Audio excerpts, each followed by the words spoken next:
KMOX News. Chris Ranji, Amy Marks Kors, The Chris and Amy Show. Check it out.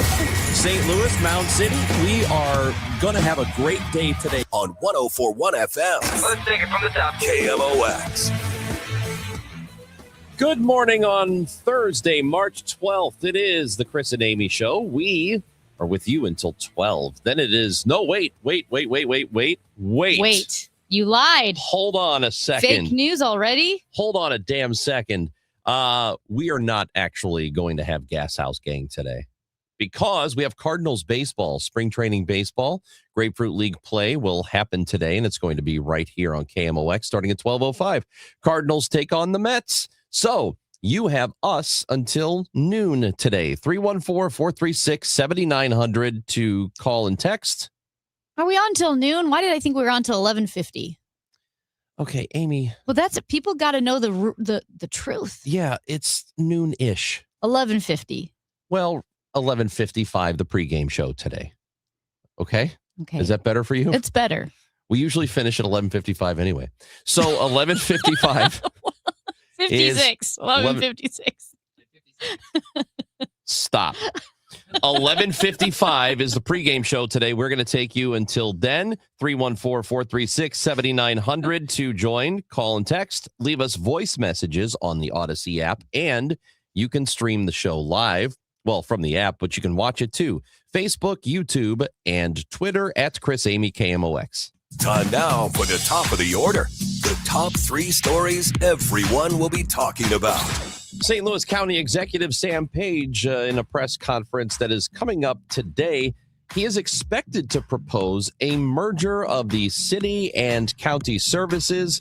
We will talk to Sean Malone after that. That's going to be at 11 o'clock.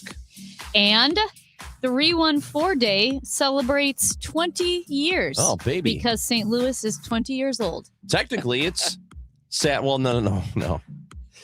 St. Louis is old as hell. But we will be talking to Tatum Polk, who's one of the co-founders of 314 Day. And 314 Day Foundation. Technically, 314 Day is on Saturday. That's right. But it's kind of a 314 week that we're celebrating this week. And 314 Day, just so you don't forget, also happens to be Chris Ranji's birthday. That's right. Feel free to buy me a gift. I don't care. Blues and Hurricanes tonight. I mentioned the Cardinals-Mets game that starts at 12:05 today right here on KMOX. And maybe there are some, not maybe, there have been some World Baseball Classic controversies.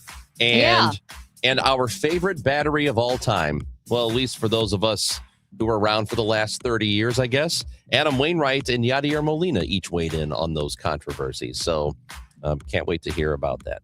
Amy. It's interesting. They call it a battery. What, the pitcher throwing to the catcher? Yeah. You didn't know that? I did, but I forgot because I was thinking of my favorite battery of all time, which is Energizer. Funny, AAA and AA, which is also baseball. Oh. Yes, it is. It's a different kind of baseball, but yes, you're right. Yeah. It is less good baseball, and we might see a lot of AAA guys on the team this year. Just kidding. Look, Cardinals baseball is going to be interesting, I think, to say the least, just because, we're still a lot of good young players, and looks like JJ Weatherholt's going to make the team, and he is a top 5 prospect in baseball. So I'm really excited to see what he can do. Well, I am too. And I will say the idea of having a lot of your minor league guys up on the big team, the Blues had that this year with the Springfield Thunderbirds, their AHL team. So I started calling them the Thunder Blues because half of the Blues were AHL guys for a while. Hey, Sam Page, as you mentioned, St. Louis County Executive Sam Page, is expected to make a proposal and announce a proposal in about an hour. 10 a.m. He has a press conference. Sean Malone, KMOX Newsroom, as you mentioned, will be there, and then he'll join us after that press conference. But Sam Page is going to make a proposal that would merge some of the city and county services. So again, Sam Page believes that this has a lot of political support and that merging some of these services would create increased government efficiencies. So he's looking at cooperation with policing, with street maintenance, and with public health. And he did highlight some services that are already shared between the city and county, like the Bi-State Bus Service, Metrolink, the Metropolitan Sewer District, and the Zoo and Museum District. The city and county also share the Great Rivers Greenway and police helicopter services. Now, I know sharing certain services, I'm not sure if like a park type service is different than other municipal services, but what they do with the parks, the zoo, the Great Rivers Greenway, those are some of the best run features that the area has.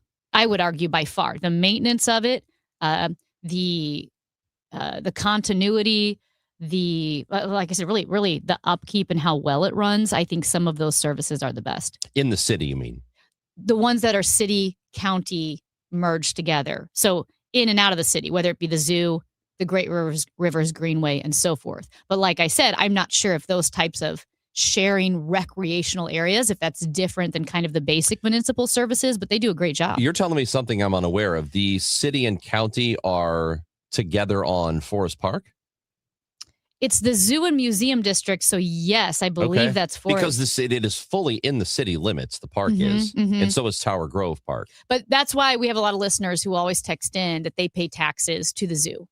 So what we can do here, taxes, that money goes to the zoo. Yeah, and I know there has always been historically, going back to the late 1800s, a pushback against having St. Louis City being part of a county, which is the way it is in like basically everywhere in the country. There are something like 41 independent cities in the nation, and almost all of them are in Virginia. Virginia is a weird state. It's Commonwealth. So it's a very... Let's become a Commonwealth. Yeah. Maybe we could switch to a Commonwealth. We're about to be common law, to be honest, as much time as we spend together. Oh my gosh. This is how he treats me after all these years. So of the other cities that are independent of a county, it's Carson City, Nevada. Which is run by the Cartwrights and the Ponderosa. It is Baltimore. Yep. Which, has its share of issues, and then St. Louis. And I don't think that anybody can look at the situation and reasonably argue that this is good. Because every other city that is in the general region we are in the Midwest, whether it be Indianapolis, Nashville, Cincinnati, Kansas City, they're not dealing with the same sort of stuff that we deal with. And a lot of it is because we're separating our resources.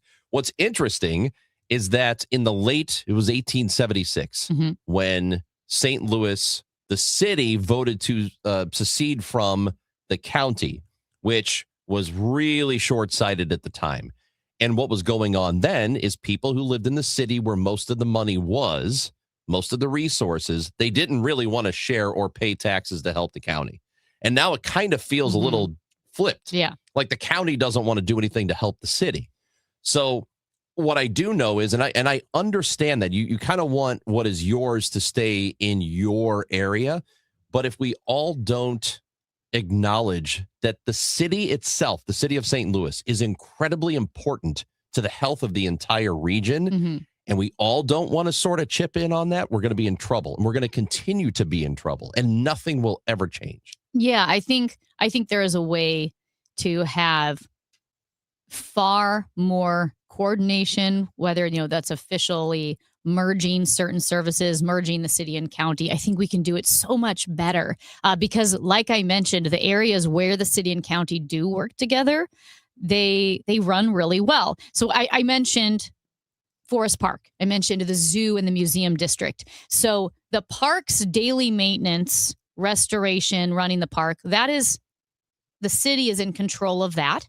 The daily maintenance also is handled by the nonprofit Forest Park Forever, right? That nonprofit does a ton of work. But I mentioned how in St. Louis County, you pay taxes and it goes to the zoo and the museum district. So St. Louis County residents support those major institutions with their tax dollars: the zoo, the science center, the art museum, and the history museum. So that's that special taxing district. We also mentioned the Great Rivers Greenway, which connects my goodness, all the way up to St. Charles, down to the city, to North City, to Grants Trail. I mean, I'm on one part of the Great Rivers Greenway every day. I mean, it's all around us. It's so well maintained. It's very accessible because I talk about not only is it clean and safe, but it's accessible for people who might have disabilities, people who might be in wheelchairs, people who need to sit down with benches and bathrooms. Those things make a difference, and it's run really well. So I see for sure a future where the city and the county can get out of each other's way, but then start working together. It has to happen. Yeah. We don't have a choice. We can keep going down this path and keep deteriorating because it's not just the city that is struggling. It's really the entire area. And people can keep saying, well, a lot of folks are moving to St. Charles. Yeah, that's great. If we keep pushing west, then we're not going to grow as a region. You're just removing people from the city and the county and moving them west. It's not encouraging people to drive in or to move here, to come to St. Louis, to come to the region. And we're actually losing population. If you put all of it together, we are losing people, not just St. Louis City, St. Louis County, St. Charles. The entire region is actually losing people. Well, and Steve Ellman, St. Charles County executive, who has been on the show, and he has been very forthright about the challenges facing St. Charles County and the slowing of growth there. And That's how correct. If you live in St. Charles and think that the health and the vitality of the downtown city of St. Louis doesn't affect you, then you're a bit naive, because maybe you're doing okay now, but in 10 years, all of that is going to filter down. It's already filtered into St. Louis County. Well, We're let's be already honest. seeing a lack of growth in St. Louis County. Don't have numbers on it, but I would venture to guess a lot of people say, well, what do I care? I'm not going to be around in 10 years or 20 years or 30. It's not my problem. I'll at least be okay while I'm living here. I bet there are a lot of people that Think just of don't. the children. Yeah, I just don't think that a lot of people they don't care. Like, I care enough about St. Louis that I hope 50 years from now, it is vastly improved from what it is now, even though I won't get to experience it. I don't think it's that they don't care. I don't think they're thinking, well, I'm not going to be around. Not all of them, but I think there's enough to make a difference. Well, I would say, talking to people in the county or in St. Charles, they do see that the struggles the city has, right?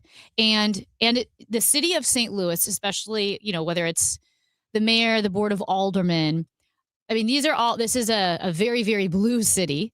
It's very progressive, I would say not even just like regular, kind of like old school Democrat. It's a very more progressive board. I mean, Megan Green, the president of the board of aldermen. And so I think there is a little bit of distrust of saying, well, the entire city is run by progressives, and if you're more conservative, I can see you feeling, some hesitancy about, okay, well, how does that affect decisions that are being made if the city is progressive and St. Charles tends to be more conservative? And then I also see the very real problems this city has with crime, right? And how you would say, well, if there's dysfunction in the city, I don't want that dysfunction coming out to where I live. So it's not that they don't care. I think there is a lot of distrust, and I would say it's understandable. I don't think it's understandable, because if you want a say in what happens here, then you should have some skin in the game. And then maybe the city becomes less progressive if you have more conservative voices who get to actually make some decisions that affect the actual city. And I mean, I get what you're saying. I think it's wrong-headed. I think that if you want to really make some progress here, and you don't want so many left-wing people as you see it to run St. Louis City, then, maybe some conservative voices who have some influence would help, instead of just shouting from the outside at you to fix your problems, because that's not going to do it. What about cockeyed? Huh? Cockeyed. You think it's cockeyed as well? Chris and Amy on KMOX. A lot of people are getting their air conditioners tuned up and ready to go for the summer, and we're getting a lot of calls of people saying they want a second opinion to have us come out and requesting us to come out there and take a look at their air conditioners. They've been told that they need a new one, and the repair is quite costly, and it might be best for them to replace the air conditioner and then repair it. If you're in that situation, please give me a call, because there is truly some opportunities here for you that we could save you lots of money, because I'm sure you're going to be shocked. We have the equipment that still works best for you with your budget. It's pretty much the best is what I would put in my home, is what I would recommend. Give me a call. It's Bart Inman. One easy number, the easiest number in Missouri and Illinois. That is 314-293-2600. Or the online thing, and that is bartinman.com. That's Bart with a B, Inman with an I.com. God bless. Are you looking for a podcast about pro football that doesn't put you to sleep with an avalanche of analytics or insult your fandom with brainless hot takes? Well, hi. I'm Dan Hansis. And I'm Mark Sessler. Oh, hi, Mark. And we're the hosts of Heed the Call, the NFL podcast you've been waiting your whole life for. Heed the Call covers every game, every storyline, everything that matters, and we do it all with a touch of mirth. Football is fun. Why shouldn't your football podcast be the same? Follow and listen to Heed the Call NFL podcast wherever you get your podcasts. Attention all dog owners. If you have ever listened to the radio or TV for any length of time, you've probably heard of America's #1 dog supplement, Rough Greens. Greetings, naturopathic Dr. Dennis Black, Amazon best-selling author and founder of Rough Greens here. And if your dog suffers from bad breath, itchy skin, licking paws, joint pain, or low energy, the truth is their food is probably to blame. You see, all commercial dog food is dead food. That's why I created Rough Greens. One daily scoop gives your pup the live vitamins, omega oils, probiotics, and enzymes that will bring their food back to life. Don't believe me? Let your dog try it before you buy it. I'll send you a free Jumpstart trial bag, risk-free. You just cover the shipping. Go to roughgreens.com. That's RUFFgreens.com. Use discount code NEWS. Don't wait. Give your dog the gift of vibrant health. Order now. It'll be at your house in a few days. Go to roughgreens.com. That's RUFFgreens.com. Discount code NEWS for your free Jumpstart trial bag today. Rough Green. We make any dog food better. Guys, Kevin Wheeler here for Burn Balance Complex, which is the latest tool you can find at supplement superstores. It is top of the line. This is a complete metabolism system, not just a fat burner. So you get the metabolism boost, all-day focused energy with no jitters or crash. You get help with appetite control and cravings, and it'll reduce stress by lowering cortisol levels. It is a fantastic tool, especially for those who don't want prescriptions or injections. So get out to supplement superstores, tell them Kevin Wheeler sent you, and they'll knock 30% off the Burn Balance Complex, and you can find your location at supplementsuperstores.com. We all hear the radio ads about the IRS. They tell you to be afraid, to be scared, and they try to frighten you into calling. I'm not here to do that. Tax Relief Advocates is different. TRA is here to tell you that if you owe money to the IRS, whether it's $5,000, $50,000, or $500,000, we have a solution. It doesn't matter if you're sitting in your car, at work, or with your kids. No matter where you are, call now. 800-566-3062. Don't lose hope. TRA can eliminate or reduce what you owe to the IRS. Generous programs are now available that can give you a fresh start. Our passion is taxes and helping individuals fix their IRS problems. We have over 1,000 5-star reviews on Google and an A+ with the Better Business Bureau. You don't need to be afraid of the IRS any longer. End your tax nightmare today by visiting us online at TRA.com or call 800-566-3062. That's 800-566-3062. Tax Relief Advocates. Real solutions for real people. SNL Coin. We buy gold and silver coins, silver and gold jewelry. Also buying gold-filled and silver plates. Before you sell, call SNL. 314-544-3600. 314-544-3600. SNL Coin. A century strong. The voice of St. Louis. KMOX. Adam Wainwright and Yadier Molina have the record of 325 starts as a regular season Major League battery, passing Mickey Lolich and Bill Freehan from 1963 through 1975 with the Detroit Tigers. It's Chris and Amy on KMOX. There is Cardinals baseball today, 12:05, and it's here. 11:55 will be the pregame show, and you get to listen on 104.1 FM. So that is some real action. Adam Wainwright throwing to Yadier Molina, a historic battery. And a battery is a pitcher throwing to a catcher, in case you didn't know it. The World Baseball Classic is ongoing right now. And you may have heard about what happened a couple of days ago when the United States was playing against Italy. And the manager for the United States, Mark DeRosa, did a pregame interview. It was on MLB Network in the morning, and he was talking about they're in the middle of pool play right now, which means they all play each other round robin, and then they take the teams with the best records, and there's a run differential equation that goes into it. Then they determine who goes on to the quarterfinals. He thought that the U.S. had already locked up the quarterfinals, and he said that in an interview, and the interviewers didn't push back at him, but he was wrong. He ended up sitting a couple of their best players like Bryce Harper and Alex Bregman, and they ended up losing to Italy, which meant they had to rely on the Mexico-Italy game last night in order to get into the quarterfinals. So it was very possible they would have missed out because the manager didn't know that they had not locked it up yet. So it's a pretty big failure on his part. However, it ended up working out in his favor.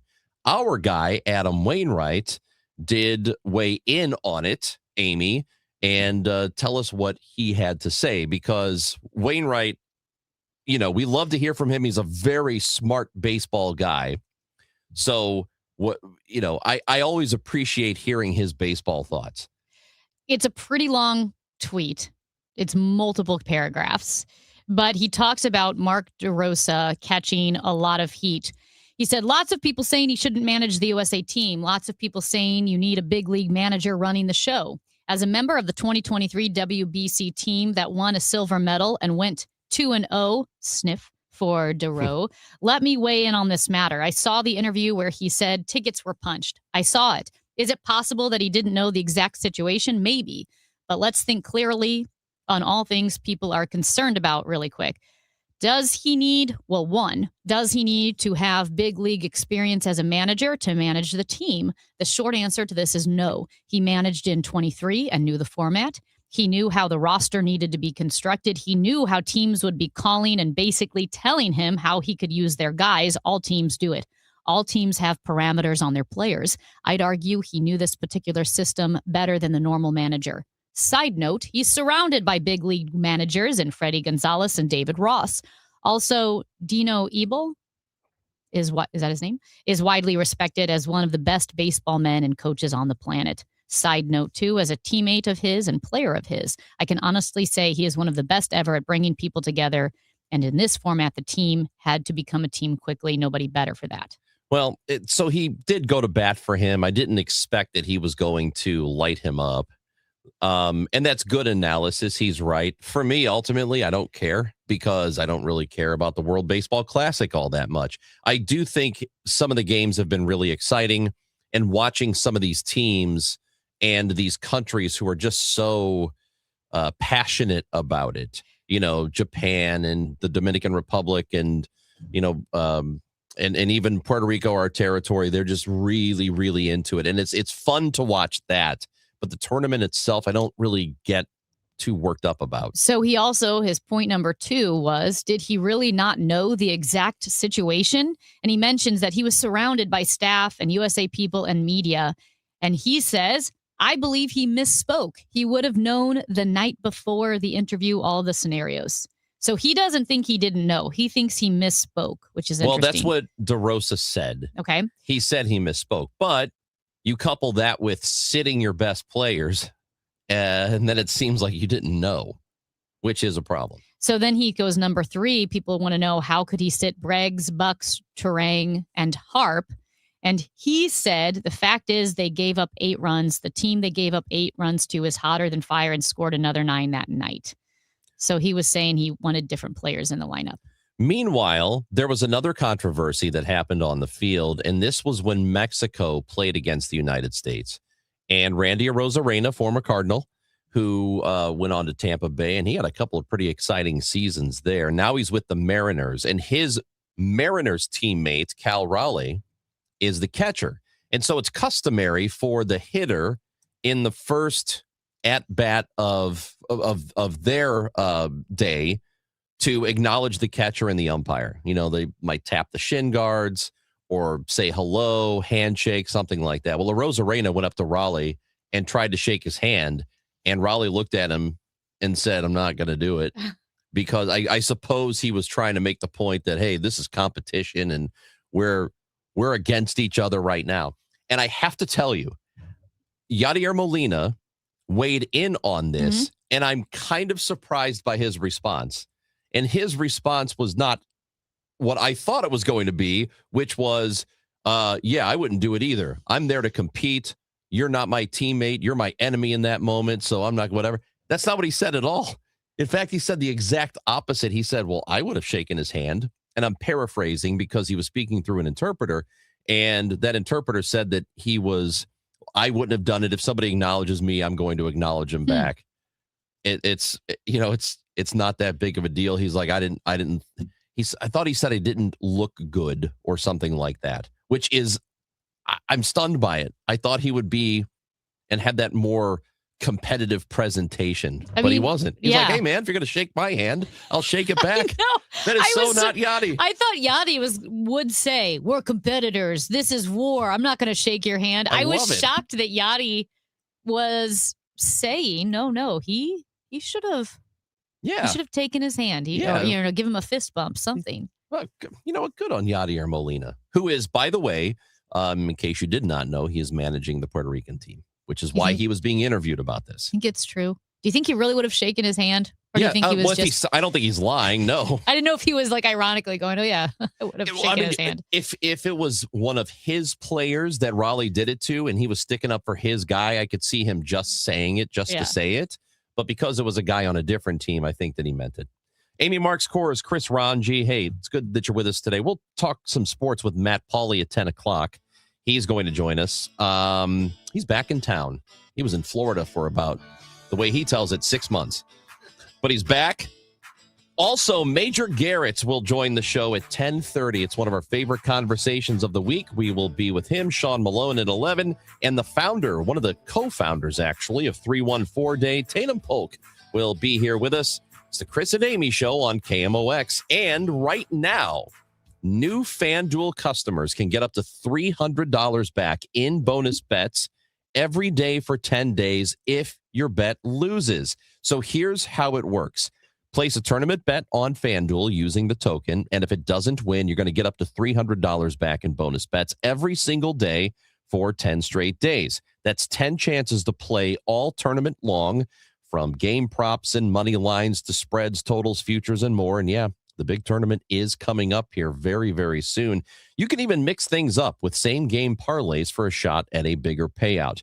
However you want to fill out your bracket, FanDuel gives you a bunch of ways to do it. It's easy, the app is secure, and it's a lot of fun. FanDuel.com/Missouri to sign up. FanDuel.com/Missouri. FanDuel, it's time to dance. Must be 21 or over and present in Missouri. Must apply select token each day. Bonus bets are non-withdrawable and expire 7 days after receipt. Tokens are received in increments of 1 per day. Restrictions apply. See terms at sportsbook.fanduel.com. Gambling problem? Call 1-800-GAMBLER.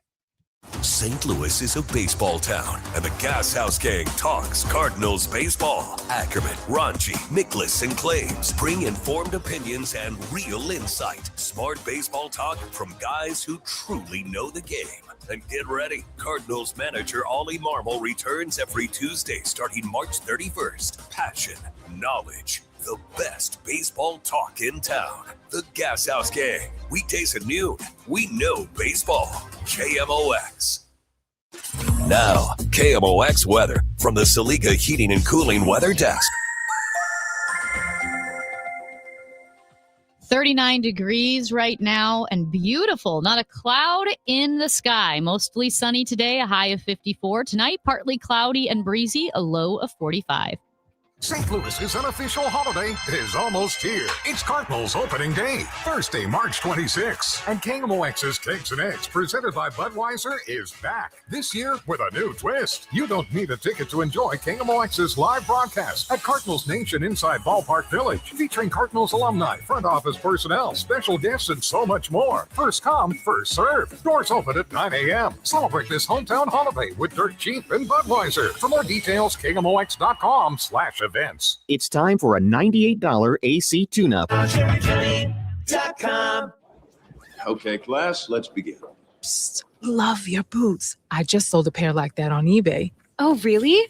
Yeah, it took like 2 seconds to list and they sold almost immediately. I've been selling everything lately. Some chunky boots, a faux fur coat I never wore, and a vintage chair that was more of an expensive clothing rack. You know, I actually bought these on eBay. Wait, are you Kitty Sell Stuff from Brooklyn? Okay, quiet please. Find what you love, sell what you don't. eBay, things people love. DQ presents The Spicy Menu. For a limited time, try the new Flamethrower Chicken Strip Basket for $6.99 with spicy, bold strips that heat you up. Served with a side of famous DQ soft serve as a dip to cool you down. That's right, dip those spicy chicken strips right into soft serve, plus fries and toast, all for just $6.99. And add a new pineapple lemonade sparkler or cooler made with tahini. It's the limited time only Spicy Menu. Get it delivered in the DQ app. Happy, tastes good. Participation may vary. Wesley Financial Group is not a law firm. Ask yourself this question. Is it really worth holding on to that timeshare that you know you need to get rid of? Here's the truth. The average maintenance fee just went up over 17%. That could have been 117%, and there's nothing you can do about it. When you buy a timeshare, you give them a blank check for annual maintenance and assessment fees. I'm Chuck McDowell, founder of Wesley Financial Group. For 15 years, I've helped over 50,000 families cancel their timeshare. Not sell it, not transfer it, cancel it. Did you buy a timeshare because they told you it was a great investment and your maintenance fees would never go up? That's a lie. Are you ready to get rid of your timeshare once and for all? Simply call us and I'll send you our timeshare exit kit that explains all your options for cancellation. Call Wesley now for your timeshare exit kit. 800-885-3100. 800-885-3100. 800-885-3100. This is the Gas House Gang from KMOX. Bernie Nicholas and the Gas House Gang, today at noon on America's Sports Voice, KMOX. Well, March Madness is right around the corner. And you know what else is around the corner? Barch Madness. That's right. Barch Madness is right around the corner. We're going to well. determine the best bar in the St. Louis area with our Barch Madness tournament. Can't so wait. I actually ran into an old friend of mine, my old running coach, actually yesterday, who on our, like, we would run, a bazillion miles together. We'd go on 15, 20, 24 mile long runs. And he is a huge Illinois basketball fan. Mm-hmm. And about 75% of those runs, he was just giving me the history of Illinois basketball, and then he would talk about Kansas basketball and Mizzou, and he's a huge basketball fan, and he's pretty passionate about certain teams. And I thought I was an outlier in the sense that I didn't go to college, and so I don't love or hate Mizzou or love or hate Illinois or love or hate Kansas. When people ask, my uncle gave me a KU sweatshirt, which I would wear. People would be like, oh, are you a huge Kansas fan? And I'm like, no, I just have the sweatshirt and I could cheer for any teams from the Midwest. And I thought that was just me being weird. And because when you talk to people about certain colleges, there is passion in college sports where you either love Mizzou and hate Kansas or hate Mizzou and love Kansas. I kind of will cheer for Midwest teams in general. I will cheer for Mizzou and Illinois. Kansas is fine or whatever, but what is your fandom? You have Illinois State. Yeah. So that's. But you also aren't like full of hate for certain colleges. Illinois. You are? Kind of. Okay. Am I an outlier here that I can kind of root for anybody? Illinois is my dislike for them has softened a bit. So let me just give you the background on this. Yes, I am a fan of Illinois State University and the athletics. Yes, I understand most people don't care, including the student body. It just isn't for whatever reason. So my friends and I was in sports media in college. My friends worked at the arena and the football stadium. We got to know a lot of the athletes. We were friends. So I cared a lot about the programs, the basketball program and the football program. I cared. My friends cared. We all got into it. Most of the students, they knew there was a team. Maybe they went to games. It wasn't like being the fan of a Big Ten school. So Illinois, University of Illinois, Illini sports is in the blood of, anybody who grows up in Champaign, Urbana, or Central Illinois. Most likely they're an Illinois fan. Yeah. And most likely they try to go there for college. I had a lot of friends at my university at ISU who were huge Illini fans. And it Really? used to make me so mad. Yeah. I would say, you don't go there. You go here. You go here. You are here. Are you from? I would And give they a would pass. say, we have a team? I've been rooting for him my whole life. That's what I got. And the only exception I would make is if you grew up in Champaign, Urbana, then yes, you could root for the Illini. Yeah. Still. But if you don't go to school there, that's not your school. You're not paying Illinois. You're paying Illinois State. This should be your university. And I get it. We're not the Big Ten. Maybe they wanted we to don't root compete. for not a real school, but a big school. Well, there is and I get it. That's, you know what? That's fine. But you don't go there. But If you here's the wanted to thing, root for though. them, then go to that university. But you are a fan of the Missouri Valley Conference, right? Yes. So you like all those teams, but shouldn't those teams be your biggest competitors? So the Missouri Valley Conference, to me, the whole thing is an underdog. Yeah. And the conference, I think, deserves more respect. And there were times it did get quite a bit of respect nationally. And it's very difficult for mid-majors. SLU is a perfect example of this because we have talked a lot about what a good year they've had, but also their non-conference schedule has been weak. Mhm. Well, it's weak because the bigger schools will not give them a game. Like, you can't make Missouri play you. If you're SLU, you can go to them and say, hey, you want to have a game here? And Mizzou would say, nope, there's no benefit for us. Because if we lose, it looks bad for us. If we win, well, we were supposed to win. SLU, of course, would love that game. And Mizzou knows that they might actually lose to SLU. That's why they don't play those games. That's why Illinois would never give ISU a game. I think it happened. I started school there in 95. I think they played each other once in 30 years, 31 years, maybe twice. But I think it's one time they've played. They just wouldn't give us a game. So I am so mid-major centric because I care about those schools and I love the underdog. And so anytime a Missouri Valley Conference school gets into the big tournament, I root for it. Yeah. Even if it's Bradley, who is our biggest rival. Right. See, I think that's a little bit of what I was But saying. Mizzou would never root for KU No. in the tournament. So here's the thing. I think, first of all, Mizzou should play SLU now while Robbie Avila has plantar fasciitis. Okay, Well, we'll yeah. play you now.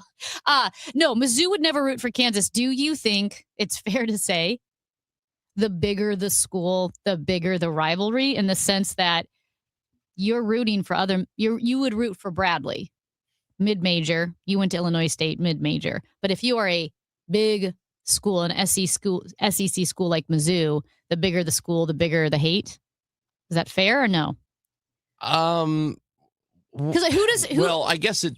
Like SLU, like the Billikens. Yeah.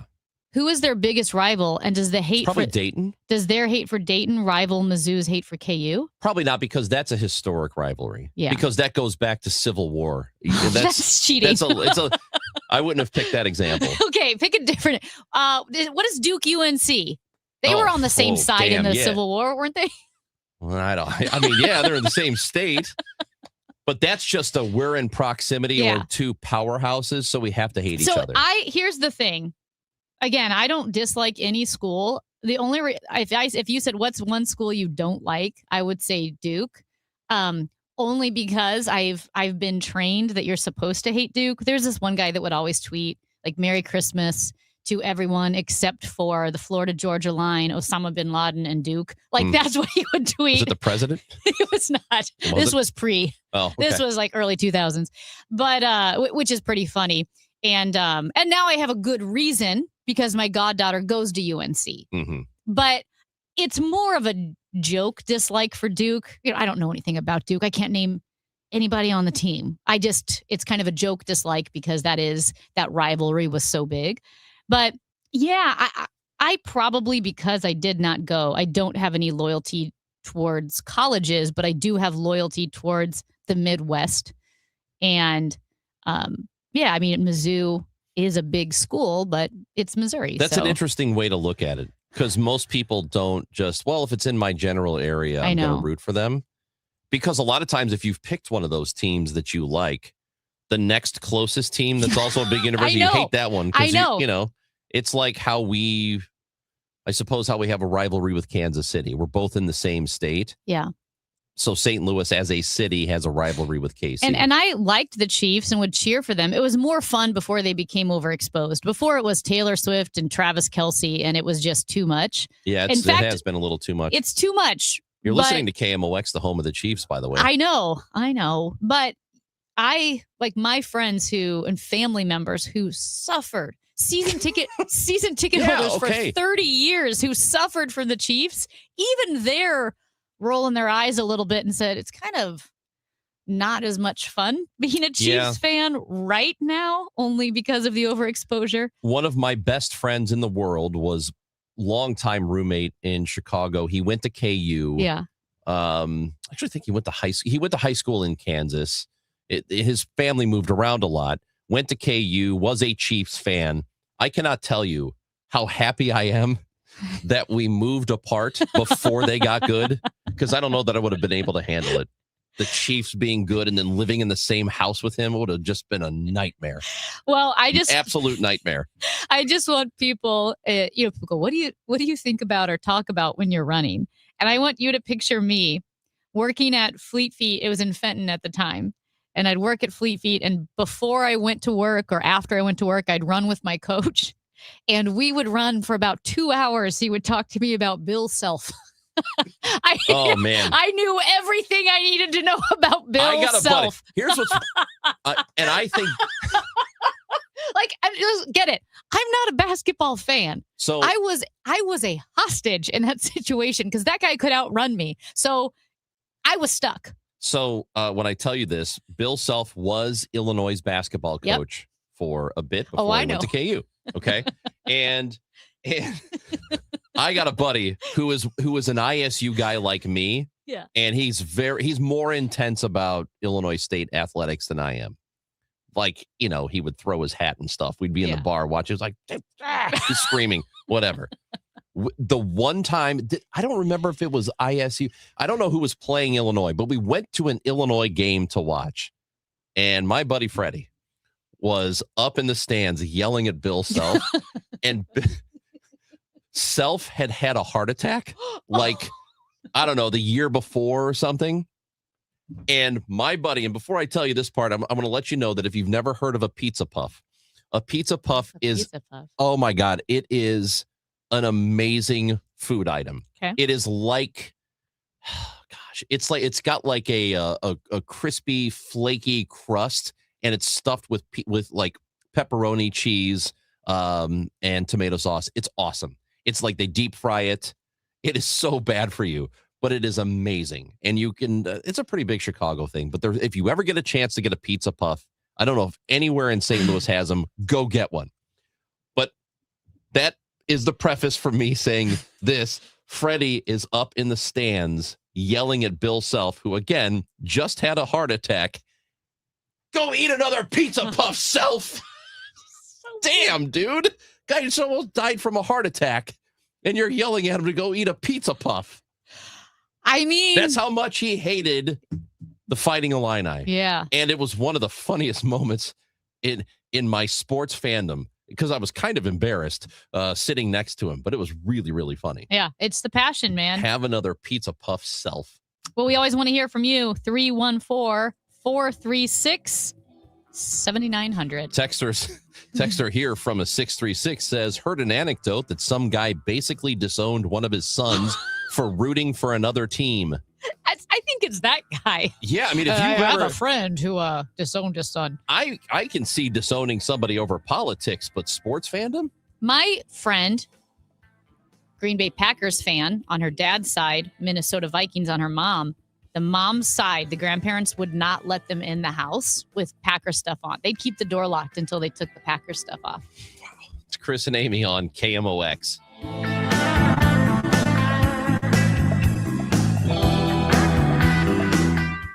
Conservative outsider Jeannie Evans for U.S. Senate. Evans is a proven fighter and the only candidate for U.S. Senate with guts and know-how to get the job done. As an attorney, she took on China and corporate criminals. Jeannie Evans won billions for working families. As senator, Evans will fight and win for you. She'll work to cut taxes and lower the cost of living. Evans believes that keeping Illinois safe will take more than just wishful thinking. It takes courage, and Jeannie Evans has the record to prove it. Evans will always be tough on crime. She'll hold China accountable for trafficking fentanyl and stealing our personal data. Jeannie Evans puts America first. A proven fighter. Conservative outsider Jeannie Evans for U.S. Senate. I'm Jeannie Evans, Republican candidate for U.S. Senate, and I approve this message. Paid for by Jeannie for Illinois. If you owe the IRS, you have a legal issue, and you need the Lance Drury Law Firm. We'll protect your rights. Log on at lancedrurylaw.com. This is the story of the one. As a procurement manager for a hospital system, she keeps every facility in her network stocked and ready. That's why she counts on Grainger to be her single source for thousands of products, from disinfectants to lighting, air filters, and more. And with fast, dependable delivery, Grainger helps her keep every facility stocked, safe, and running smoothly. Call 1-800-GRAINGER, click Grainger.com, or just stop by. Grainger, for the ones who get it done. Okay, I have some really good news. Well, we do have the 0% a lot. We do have it on our regular products because you will be unbelievably shocked, especially if you call me and I'll give you the straight up scoop on how much money you can actually save by if you spent $20,000 versus $10,000 on a system. The difference could be as little as, I don't know, let's just say, not to exaggerate, 5 cents. So be careful out there, and always remember your energy savings is based on your house. It is not based on the equipment. So common sense advice and help and guidance. Again, call me, Bart Inman, one easy number, Missouri and Illinois. The easiest, 314-293-2600. Again, one easy number, Missouri and Illinois, 314-293-2600. Or on the internet, that is bartinman.com. That is Bart with a B, Inman with an I.com.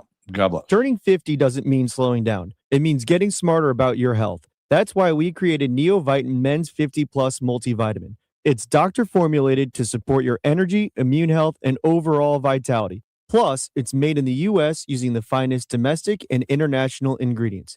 Take control of your health with supplements you can trust. Look for Neovitin Men's 50 Plus at your local Schnucks, Dierbergs, or online at neovitin.com. Neovitin, made for men who keep moving forward. A night of live rock you gotta see. Foghat and Nazareth. With special guest, The Babies. Saturday, May 2nd at the Family Arena. Foghat, Nazareth. Get tickets now at the Carroll House Furniture box office or Ticketmaster. Don't miss Nazareth and Foghat live. Sawyer Brown. Some girls don't like boys like me. Oh, but some girls do. And Lone Star. Every little thing that you do. Baby, I'm a Live this Saturday night at 7, the Family Arena. Get tickets now at the Carroll House Furniture box office located at the Family Arena or Ticketmaster. Don't miss Sawyer Brown and Lone Star together live. The Chris and Amy Show on 104.1 FM, KMOX. Now, did you see this? With Chris and Amy. All right, Ranj, I don't know if you saw this, but kind of interesting. YouTube has a total revenue last year. YouTube had a total revenue last year of $62 billion. Billion with a B. Billion with a B, which surpassed the $60.9 billion generated by Disney. Here's the thing that does not include the parks. We're just talking media. Okay. But yeah. still, the parks generate a ton. yeah. But With- still, yeah. for media, YouTube surpassed Disney as the largest or the most revenue of any media giant. And the video platform had $40.4 billion in ad revenue. That is more than Disney, Paramount, NBC Universal, and Warner Brothers Discovery combined. Yikes. I mean, good for them. But YouTube is huge. But now YouTube is owned by Alphabet, which is the Google company. Yes. YouTube is not even close to social media giants. This is traditional media, but social media giants like Meta, which is Facebook. Meta reported $196.2 billion in ad revenue last year alone. Wow. So anyway, Hey, that's why I'm not on Facebook. This is not what I was going to bring you, but it made me think of it. You're talking about Disney, and when we were discussing Six Flags being sold, Yeah. and that these regional amusement parks are struggling, one of the reasons, according to analysis, one of the reasons is that when people do go to amusement parks, they are traveling to go to Disneyland, Disney World, or those. And those make a lot of money. You know what another reason was? What? The proliferation of youth travel sports. That's interesting. That parents are taking their kids on these baseball tournaments all summer, and so they don't have time to go to amusement parks, or they don't spend money doing that because they're spending money going to a traveling That tournament makes somewhere. so much sense. I mean, it is thousands of dollars. Even nuts. no offense, but even if your kid's terrible, which most are. I mean, most kids are not getting D1 scholarships, and of the D1 scholarships, the vast majority are not going pro. Even the NCAA does commercials on how so few college athletes go pro, so they have to have degrees. But you pay thousands of dollars and you're traveling every weekend, and then they have holiday tournaments. Thanksgiving tournament, Mother's Day tournament, Father's Day tournament. When would you have time to go to Six Flags? It's crazy. So did you see this story from Kelly Clarkson, who has her own daytime talk show? Yeah. And it's usually on in the studio here for some reason. But she was the very first winner of American Idol, as you may know. And if you remember back then, they were supposed to get $1 million for winning American Idol, and then they got a record deal. Well, on the show this week, she said she was never given $1 million, actually, but she was told that they made $1 million investment in her. That seems like a scam. Yeah, that and- seems like a scam. And apparently she was supposed, she said instead of being given that $1 million check, the series, quote, gave her $1 million worth of investment in you, is what she said. What the hell does that mean? Give me my check. I'll give you $1 million worth of love. What does that mean? Also, she was supposed to get a car. Yeah. As a prize, but they did not give her the car. They gave one to Clay Aiken in season 2, though. And I think she's salty about it. Well, I think Kelly, I would be salty too, but the good news is she's done doing well. pretty well. She's the Since You've Been Gone is a banger. I love that song. I could see you rocking out to that. It was I was against the idea of her becoming a major artist, you know? Oh, yeah. Just because I don't like this competition talent show, and that's how you get in. But that song slaps. I like to think of you driving for 2.5 hours in silence to Chicago and right at the last minute turning that song on. That's the only thing you listen to. Matt Pauley, host of Sports Open Line, joins us next on KMOX. Dreaming of college but worried about the cost? The Together Foundation is here to help. The Together Foundation is awarding 5 $1,500 scholarships to St. Louis area students who are ready to take the next step toward their future. Applying is simple, but time is limited, as applications will be accepted through March 31st. Learn more or apply at togethercu.org/scholarship. That's togethercu.org/scholarship. This community message has been brought to you by Together Credit Union. Hi, I'm Jim Brennan. McKelvey Homes is celebrating 128 years with our 1898 anniversary sale, and you get big savings. At Cotterville Trails, take $18,980 off, plus $10 to $15,000 cash at closing on all to-be-built homes. Save even more on our 9 move-in ready homes with up to $53,000 off, plus special financing as low as 5.25% fixed for 30 years for qualified buyers. Isn't it time to move up to McKelvey Homes? Another app for inventory, one for CRM. Oh, don't forget accounting. Wait, which login was that? Or you could use Odoo, one fully integrated system that does it all without the hassle. Ditch the app overload. Get everything your business needs on one platform. Try Odoo free today at odoo.com. That's ODOO.com. Why'd I go to the doctor? Working on the farm, my heart kept skipping a beat. I didn't think much of it, but my daughters made me get checked out. Turns out I have atrial fibrillation, which increases the risk of stroke about 5 times. Symptoms like irregular heartbeat, heart racing, chest pain, shortness of breath, fatigue, or lightheadedness can come and go.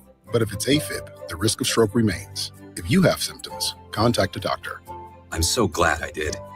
Visit notimetowait.com. Sponsored by Bristol Myers Squibb and Pfizer. My house has a new glow. I love my windows. Universal Windows Direct. Hey, it's Dave. Right now, buy 2 windows and get 2 free and 0% financing for 36 months, plus $500 off your project. Call 314-334-2522. Like me, you'll be saying, I love my windows. I love my windows. They've got that brand new home effect. Universal Windows Direct.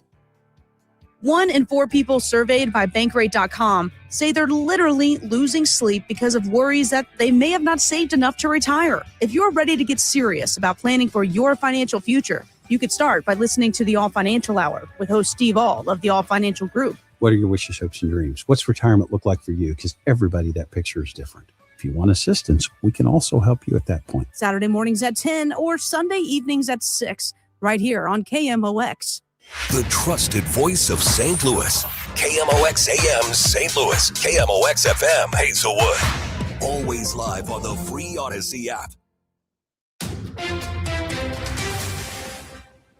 It is 10:01. We've got sunshine, 41 degrees in downtown St. Louis. I'm Debbie Monterey. Worries about the war with Iran are sending oil prices back to $100 per barrel, and stocks are sinking worldwide. In his first statement since he became supreme leader, Ayatollah Mojtaba Khamenei said Iran should use the threat of closing the Strait of Hormuz and keep attacking Gulf neighbors. An anchor on Iranian state TV read the statement by the new supreme leader, who did not appear on camera himself. Israeli intelligence assessments suggest he may have been wounded in the February 28th Israeli strike that killed his father, the 86-year-old late supreme leader Ayatollah Ali Khamenei. I'm Karen Shamas. U.S. and Israeli strikes on Iran have damaged at least 4 cultural and historic sites across that country, raising alarm about the impact of the widening war on protected landmarks. The speed and extent of the damage have so concerned Iran and Lebanon, they've sent a request to the United Nations Cultural Agency, UNESCO, this week to add more sites to its World Heritage Enhanced Protection list. 2 St. Louis public libraries that were damaged by last year's tornado are set to reopen. The Julia Davis and Cabanne branches have been closed since last May 16th for extensive repairs. At the Davis branch alone, the storm caused more than $2 million in damage. Justin Strutman, an official with St. Louis Public Library, says residents are eager for those branches to reopen, hopefully this May. When we put out this latest e-blast, we immediately had a number of folks just saying, thank you, thank you, thank you. Introducing Billboard's Women of the Year. Introducing Billboard's Women of the Year. I was a ghost, I was alone. The charting company has chosen the singers behind the K-pop Demon Hunters for honors at its ceremony at the Hollywood Palladium in L.A., April 29th. Billboard says the trio has not only dominated the charts, but redefined what it means to be powerful women in the industry and on the world stage. Their single, Golden, spent 8 weeks at #1 on the Hot 100 list. The group will perform at Sunday's Academy Awards, where they're up for an Oscar for Best Original Song. Deborah Rodriguez, CBS News. From the KMOX Business Desk, the Better Business Bureau is giving Buc-ee's a failing grade. If you've made a Buc-ee's run on a road trip, you might want to take a closer look at your bank statement. The Better Business Bureau is giving F ratings to 33 of the chain's locations over 88 unresolved complaints, including customers charged for gas that was never pumped and billing errors of more than $60 over the actual purchase price. The BBB also says that Buc-ee's has flat out refused to engage with the complaints process. A handful of locations did escape the failing grade. 2 earned A ratings, 2 received C minuses. Missouri's only Buc-ee's in Springfield opened in late 2023. The chain did not respond to multiple outlets' requests for comment. Michael Calhoun, KMOX News. Mostly sunny this afternoon, high 56, partly cloudy, breezy tonight, low 46. Partly sunny tomorrow with a gusty wind, the high 60. For Saturday, a mix of sun and clouds and becoming breezy, high 63. From the Saliga Heating and Cooling Weather Desk, I'm AccuWeather meteorologist Joe Lundberg on 104.1 FM KMOX. Right now it is sunny, 41 degrees. The weather is sponsored by Financial and Tax Strategies. I'm Debbie Monterey, KMOX News. If your retirement plan is mostly what if and a little fingers crossed, you deserve better answers than that. Check out Wealth and Wisdom Saturdays at 7 a.m. here on KMOX. I'm Gary Goldberg. Call 800-966-1690. Chris Ranji, Amy Marks Kors. The Chris and Amy Show on 104.1 FM, KMOX. Paulie's a great name. Oh, Paulie. What'd you do for Paulie? Anything? Me, Paulie, I was responsible. Paulie, we're here because of you. Tell me this song doesn't. Just banger, man. Let's go. Ranj loves this song. I do. I think it's great. It's a great sing-along. Yeah. And Matt, you've been gone. I know. I thought you guys were playing that for me. I thought Pajeski was being super creative here. It's both. I'm back. It's both. Okay. Matt Pauley All is right. back with us, host of Sports Open Line, Redbird Rush Hour, and countdown to opening day until the season gets going, which is tonight. Countdown to opening day at 6 o'clock. But Matt Pauley is back from Florida. How you doing, Matt? I'm good. How are you guys? Yeah, we're doing pretty well. Before we get into the, should we do the? Yeah, let's do it now. Heard you got into a fight on the plane. Did you get into a fight on the plane? I did not, but I had quite the Nothing normal can ever happen to me. So I know. Boy, We're starting to that's no joke, man. wonder who's the problem here. That is All no right, joke. So here was my travel day coming back on Saturday. I gave my wife an option. Do you want me to take last flight out on Saturday night? And you're gonna have to pick me up late at the airport, or do you want me to get first flight out Sunday morning so you don't have to deal with that? And she said, just get home as quick as you can. So the last flight out was an 8 p.m. out of Fort Lauderdale connecting through Orlando. And it was gonna have about an hour connection in Orlando, no big deal. So I get there, the flight out of Fort Lauderdale is delayed like 15 minutes, whatever, not a problem. We get on the plane finally, and I'm sitting there. And all of a sudden, all the gate agents and a bunch of other people from the airline come onto the plane. And you're like, what's going on here? And they start talking to this woman, and they're saying, it's about 4 or 5 rows in front of me, like, ma'am, get all your stuff. You have to get off the plane. And she's like, no, why? And they won't like tell her why. She's refusing. And then they finally say, if you don't come on your own, we're going to have to forcibly remove you off of this plane. So finally, she gets up. So at this point, I'm thinking why can't I ever just have a normal travel day? And what happened, and I don't make fun of her. I make fun of like my situation. She was having some sort of mental break. She was like talking and rambling and doing all kinds of crazy stuff. And the people sitting next to her were afraid. So they went, and with the new Southwest seating procedure, you can't just go move to a different seat. You have to be, excuse me, you have to be in your seat. So they move her. That creates quite the delay because, as you might expect, there's going to be paperwork. There's going to be all kinds of things that go along with that. So at this point, I'm not sure if I'm going to make my connection. I land after they were supposed to close the door for my next flight. So I get off the plane thinking I've already missed my flight. I still run. I sprint 20 gates through the Orlando airport, which is not fun. To Southwest credit, they hold the flight for me. I'm the it's the last flight out. They held the flight for me. I'm running, and the person at the gate says, "Are you Fort Lauderdale?" I said, "Yeah." I said, "Good, we're waiting on you." And I get on the plane, and so I'm gonna make my flight to St. Louis, and all is good.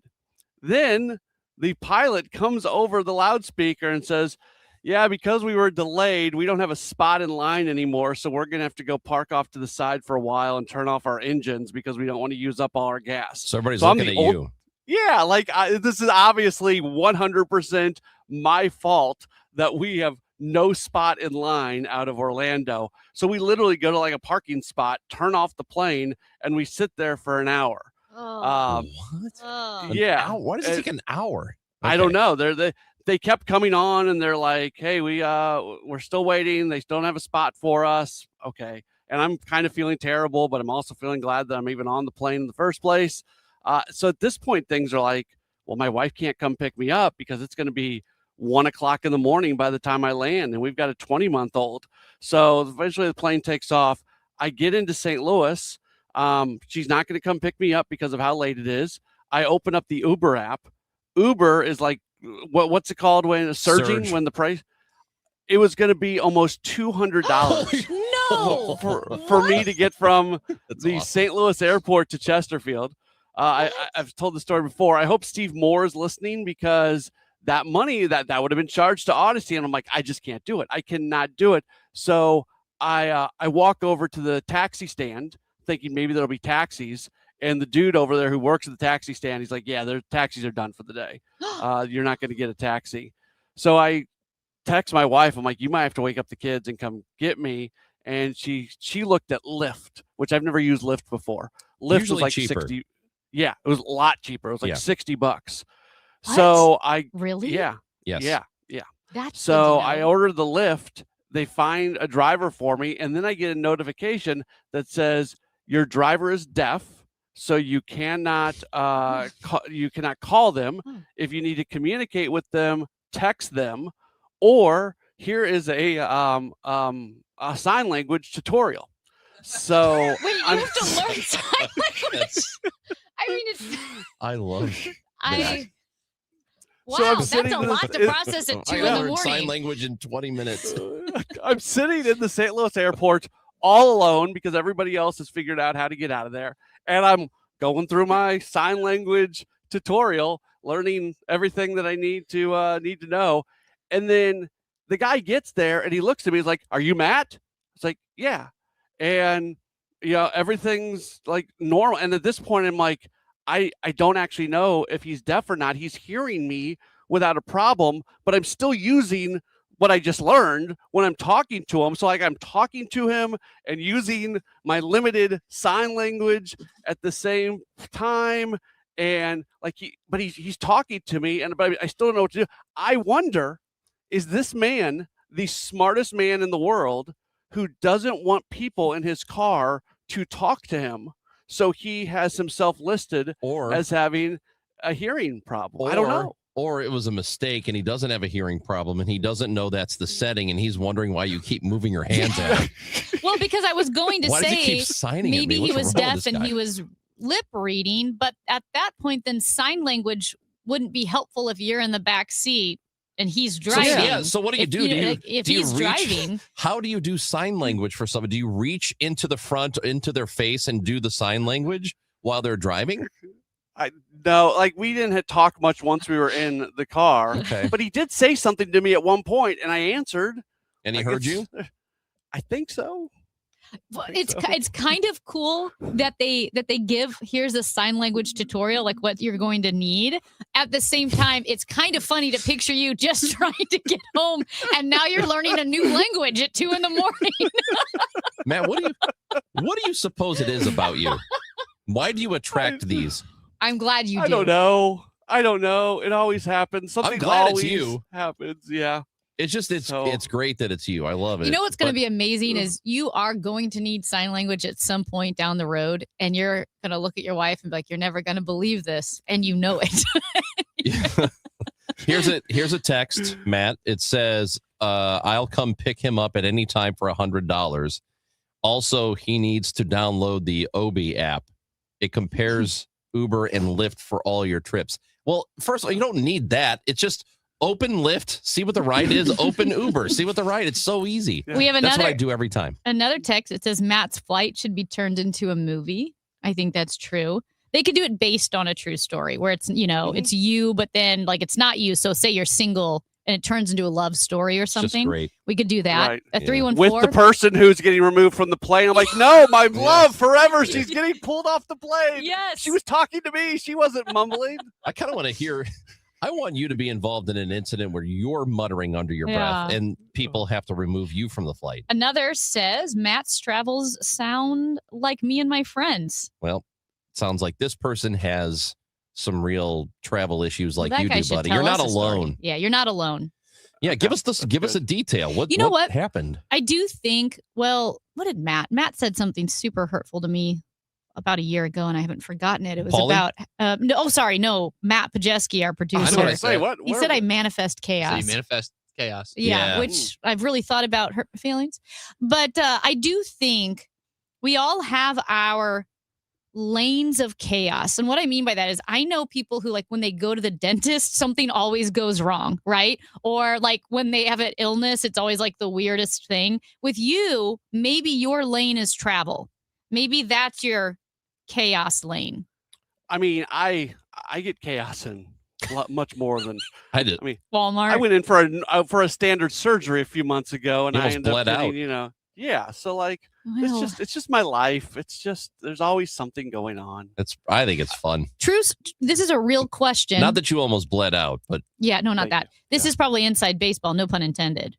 But you host Sports Open Line. I mean, you're on the radio a lot. You have like Redbird Rush Hour, Sports Open Line, pregame, postgame, and I'm assuming this is not appropriate for pregame. But can you tell these stories on Sports Open Line because these are good stories? Sometimes I do. I think they fit better with this show and with Glover. So Yeah. You're on all the time. Yeah. Well, I mean, is there Gas any House, this show, Glover show. Yeah, is there any sports stuff you want to talk about now that we only have like a minute? What about the Yadi response? Let's get Matt's take on Yadier Molina responding to Cal Raleigh not shaking hands, and Yadier Molina said he would have taken the hand or at least fist bumped. Yeah, that whole story to me is just a lot of nothing, and it's gonna be fine when those guys are back. I don't know. That's not that it's I don't even know the word I'm trying to. I'm not real interested in all that. I don't feel like it's anything of significance, and I think it's something that's going to blow over very quickly. Yeah, apparently they did talk, or Raleigh reached out to him anyway. Anything notable from spring training as you make your way back to St. Louis? And we are, by the way, as of today, 2 weeks away from the opener. Isn't that awesome? Yeah, Yep. 2 weeks away. I just continue to think that this has been a very positive spring where there's very few negative stories and everybody's kind of pulling in the same direction. That doesn't mean that this is going to be this amazing team that surprises everybody, but I think for kind of a new starting spot under Chaim Bloom as we go into a new era, things could not start it off much better than what we're seeing right now. Every day it seems, there's been an injury here, an injury there. You don't like the fact that Ivan Herrera is dealing with the knee issue, but you would have loved to have seen Hunter Dobbins be ready for the start of the season. You'd love to get a little bit more information on when Lars Nootbaar is going to be available, but none of these things are like overly shocking. Assuming the Herrera thing isn't more than what they're letting on, that's not going to be a big deal. So I'm excited about what this is going to look like. I wish they were doing a little bit more offensively, but I was talking about this yesterday on Sports Open Line. The 4 teams in Major League Baseball that have the 4 lowest batting averages in all of spring are the Cardinals, Marlins, Astros, and Nationals. What do those 4 teams have in common? They play in the Palm Beach area in 2 ballparks, and the vast majority of their games are played between those 2 ballparks. So they're just, it's not fair to judge some of the Cardinals' offensive numbers against what else is going on in baseball when like 70% of their games are in maybe 2 of the toughest ballparks to hit in all of spring training games. And last thing we will ask you, Billikens will play tomorrow. It is the first game of the A10 tournament for them, and it is a 10:30 tip-off, 10:15 pregame. We have it here on KMOX, and we're talking 10:15 in the morning. So what happens here, and are they in the tournament regardless? I don't think they are quite yet. I think they still need to do a little bit more work to be in there, and I so badly want them to be there. I so badly think that they should be there and they are deserving of being in the tournament. But they've got to have a nice little tournament, and because they've got the buys, they don't have that many opportunities here in games. But they've got to do something here in the tournament, I think, to guarantee that they're in the NCAA tournament. All right, glad you're back, buddy. Rush Hour Sports at 5, and then 6 o'clock for Countdown to Opening Day. Yes. Yes. Yes. Yes. Thank you for sharing your story. That was you bet. Extraordinary. Thanks, Matt. You bet. Yo, Paulie, your sister's with me. I'll call you back later. See ya. Yeah, Cardinals baseball today on this station, Right here. 104.1 FM. The pregame show starts at 11:55 a.m. You get to hear a little spring training ball 2 weeks from the home opener against the Rays, which will also be here on KMOX. Okay, I told you guys I had a facial last weekend. It was so nice. My skin was glowing. I cannot wait to go back to The Only Facial. TheOnlyFacial.com. My next appointment is in April. You go once a month and you can see the improvements to their skin. And it's so simple. It takes all the intimidation and complicated nature of treatments. It takes all of that away. It says, nope, here. We're going to take care of you. We're going to take care of the skin on your face. All facials, it's $125 flat. You don't have to worry about gratuity. You don't have to worry about stress that they're going to try to sell you products. You know, it's $125. That's it. And they go through all the steps, including dermaplaning and microdermabrasion and an enzyme exfoliation.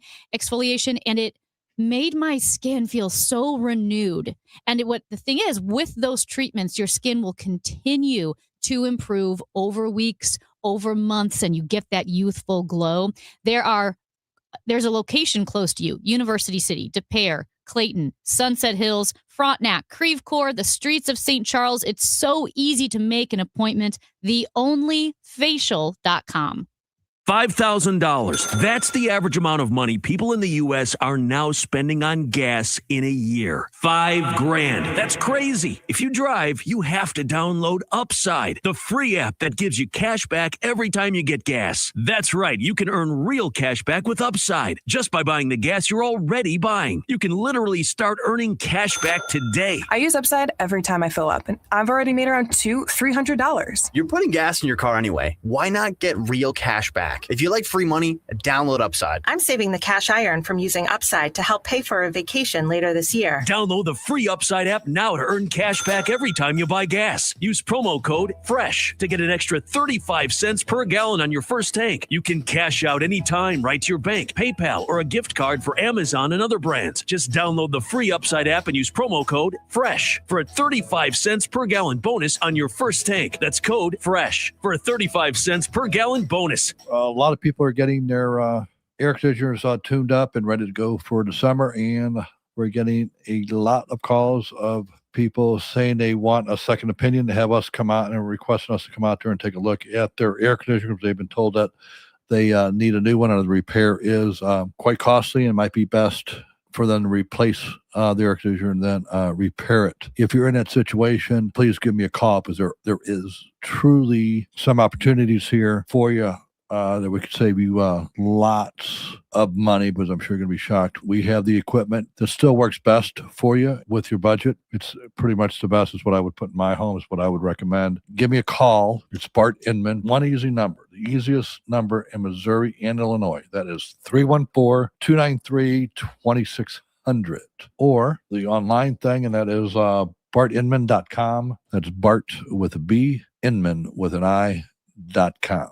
God bless. If you owe back taxes, listen carefully to rule number 1. Never go up against the IRS alone. They're cracking down, freezing bank accounts, garnishing paychecks, canceling passports. Even your home or business could be at risk. But here's what they don't tell you. The IRS has powerful tax relief programs that could save you thousands if you qualify. That's why smart people call Optima Tax Relief, America's #1 tax resolution firm. Nobody knows these programs like the experts at Optima. Their team of tax attorneys and licensed professionals have resolved over $2 billion in tax debt for people just like you. The IRS is not stopping, so don't wait and don't take them on alone. For tax help you need, for tax help you can trust, call Optima today for a free consultation. Call 800-348-0269. 800-348-0269. 800-348-0269.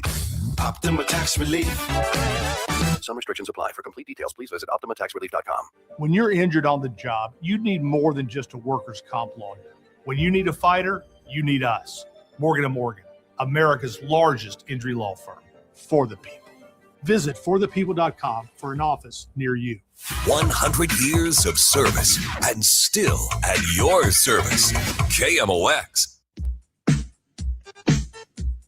We always love hearing from you at 314-436-7900. You can text or call. We were talking about college fandom and how you love certain teams and hate certain teams and how, I don't know, I just kind of root for Midwest teams. I don't have a strong loyalty because I didn't go. I've actually never heard anybody say that I just root for any team in the Midwest. I know. Never heard that. I know. That's why I said I root for all the West Coast teams. I knew I was like Never an heard that. outlier. Yeah. I Yeah. just like, hey, they're close. I have friends. I think the thing is, like, when you live in St. Louis, you have friends who went to all of those schools. Yeah. So you're just like, I've heard people say I root for the state school or the state Yeah. schools or the school in my city, but I've never heard, hey, all the Midwest. well, I like underdogs, and I don't know. It just depends. Depends on. Well, Kansas, big underdog in basketball. Well, I guess I meant for your type of team, which is Oh, a I see. mid-major that doesn't go anywhere. That's right.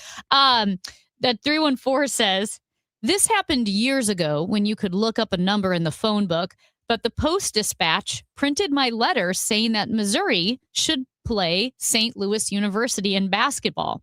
A Mizzou fan actually called my home to berate me. What? What do you mean?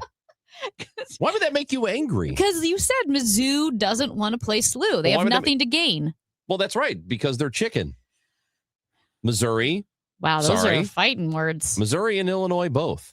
And you know what? It's not exclusive to Mizzou and Illinois that they don't want to play the mid-majors. Illinois doesn't want to play SIU Carbondale. Mizzou doesn't want to play Missouri State or SLU. It's not that they are... It's because they're chickens. That's what it is. Just chickens. Big old chickens. You know, it's interesting. You're such a fan of mid-majors. Mm-hmm. You love mid-majors, and now you're on a midday show. Okay. Maybe you're very mid. I am I'm anti-Missouri State, though. How can you be anti-Missouri They State? left the Missouri Valley Conference, so they are dead to me. Where are they now? Conference USA. So Missouri State can go to hell. I don't care about them anymore. But I used to root for them big time when they would make it to the tournament. Now I hope they never go again. Sorry. What were they? Were they Western? What was it? Missouri? Southwest Missouri Southwest State. Missouri State. That's what they used to I used to root hard for them, but no more. Really? Same for Wichita State. They can get bent. I don't think I've ever heard of someone. Creighton can go to hell too. I don't care about any of those schools. I don't think I've ever heard of If you someone who leave the loves Missouri- conferences so much. Loyola, for a minute, I was rooting for Loyola when they were in the Missouri Valley. They left again, went to the A-10. I'm glad they're in last place in the conference. I'm glad they suck. They can go to hell too. Wow. Anybody else? Let me think about it. Tulsa left the Missouri Valley Conference like 30 years ago. They could go to hell. Do people cheer for the Missouri Valley Conference that Not like hard? me. I've never heard of anyone like you. I am the Missouri Valley Conference. You are. Why don't you work for them? They should give me a job because I am on their side more than anybody. You really Well, are. and I'm not even getting a paycheck from them. I'm doing it for free. And you're doing it at a time when conferences mean less and less. Well, it means a lot. That's why teams keep moving because they get more money. But you mean in terms of regions? Yeah. Like They're yes. arbitrary now. Yeah, they're kind of arbitrary, but these teams are moving for more money, and they can go to hell, all of them. That's right. The only exception I'll ever make is if ISU leaves the conference, because then I have to go wherever they go. Yeah. I have to. It's my school. That's interesting. It's my school. You're not going to turn on them? It's my first. You know how they say unit, core, God, country? Yeah. It's Illinois State Conference, mid-major country. He's not going to war for the United States, but he'll go to war for the Missouri Valley Conference. That's right. For now. For now. But I'm going to war for ISU first and foremost. But if the conference wants to start paying me money, that'd be great. They should. Right now, they're getting great value for their money from me being the mouthpiece. I mean, you are the biggest mouthpiece. That's right. Well, go MVC. That's all I've got. I don't have any more conference thoughts. All my conference thoughts are gone. You better have some basketball thoughts and maybe think about placing a wager here, because FanDuel is giving all customers a profit boost every single day through March 15th. Well, what's going on right about now? Well, the NCAA tournament's coming up. Conference tournaments are going on right now. There's a pretty big conference tournament that our Bills are involved in. From now until that final 68 is revealed, you're getting daily profit boosts for a chance at boosted winnings on your college basketball bets. You're not going to want to miss a single day here. You can build a same game parlay for a shot at a bigger payouts, or you can try live betting so you can jump in right after the tip happens. Best of all, with FanDuel, you are going to get paid instantly when you win. Just go to FanDuel.com/Missouri. That's FanDuel.com/Missouri. Must be 21 or over and present in Missouri. Opt-in required. Bonus issued as non-withdrawable profit boost tokens. Restrictions apply, including any token expiration and max wager amount. See terms at sportsbook.fanduel.com. Gambling problem? Call 1-800-GAMBLER. Hey guys, it's Dave from The Glover Show, trying to explain The Glover Show. So when I was a younger man, I used to go to happy hour almost every night, and I loved it. And I've always thought of my show as being like happy hour.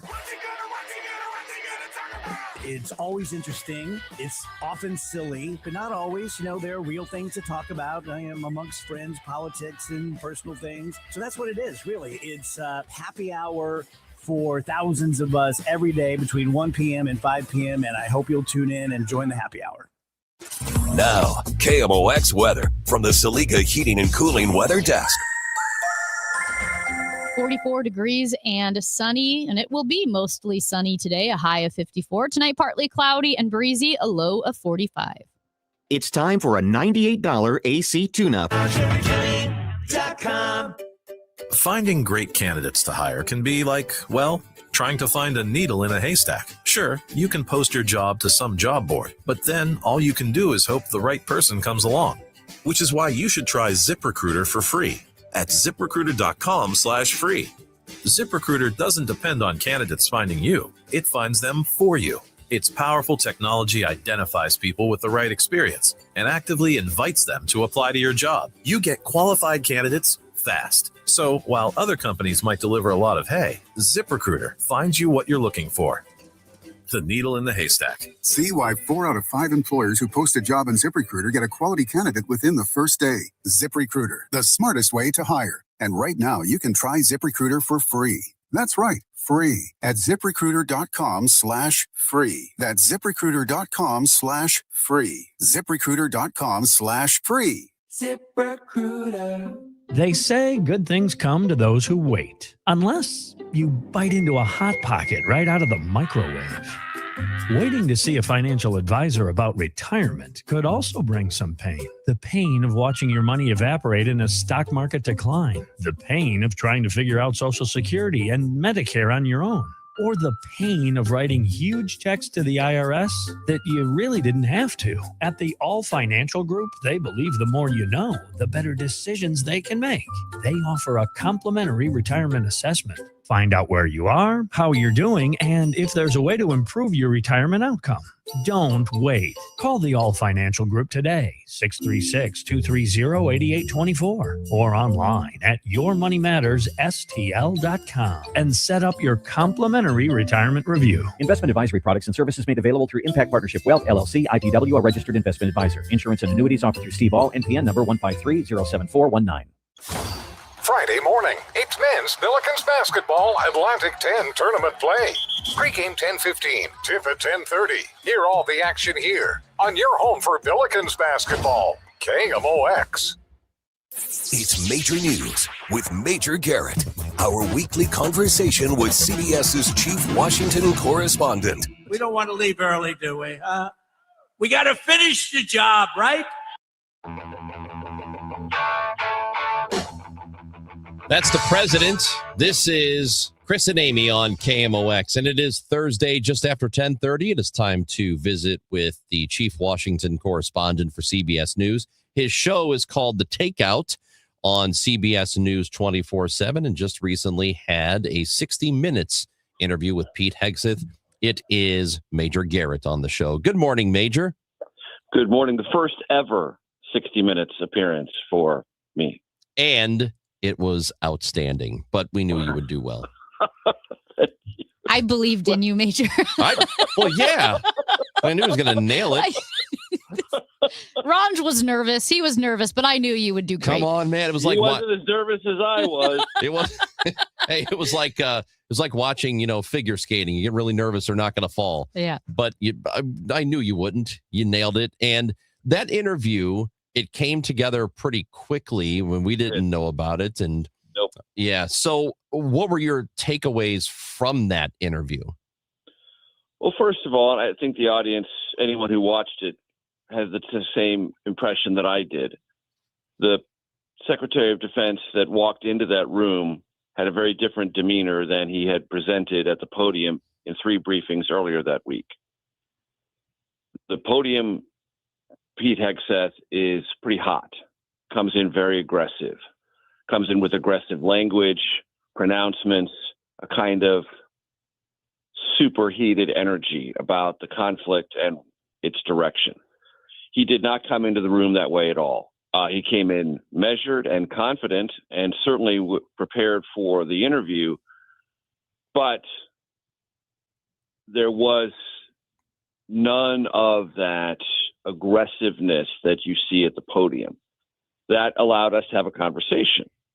And he did not object to any of my lines of questioning, which is always a possibility when you deal with anyone in public life, but particularly one in this administration in this position under the pressure that he's under.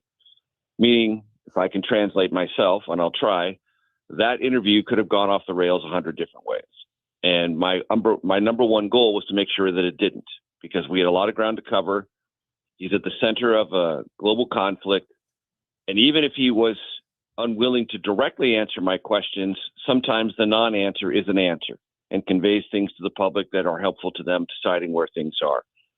And so the number one priority for me, as it always is, but particularly in that circumstance, was to try to ask questions as close to the central nervous system of this story as possible, so that the public watching could draw its own conclusions and hear as much as possible from someone who is central to receiving the orders from the president and then delivering them to the commanders in the field to reach the objectives as described and outlined by the president. And we tried to get there as best we could. Major, how often does that happen where a podium persona is quite different than a sit-down interview disposition? I think it's more common in this administration because the podium and the presentation there takes on kind of a life of its own. Because the president values it, and the president tends to evaluate members of his cabinet not entirely on their persona and their TV presence, but it's not irrelevant. It's meaningful to him because he has come to the conclusion, and he's not wrong about this, that television communication and the clipped parts of television communication that show up on social media are a very important part of the information space. And he wants people to project things confidently and with a sense of conviction and a sense of knowledge and a sense of this is what we're doing and this is how we're doing it and we believe in it and therefore you should believe in it. And so I think the podium part of any presentation from a Trump cabinet secretary carries on an expectation of the president that it's going to be of a higher dynamic level for television purposes. 60 Minutes is a different venue.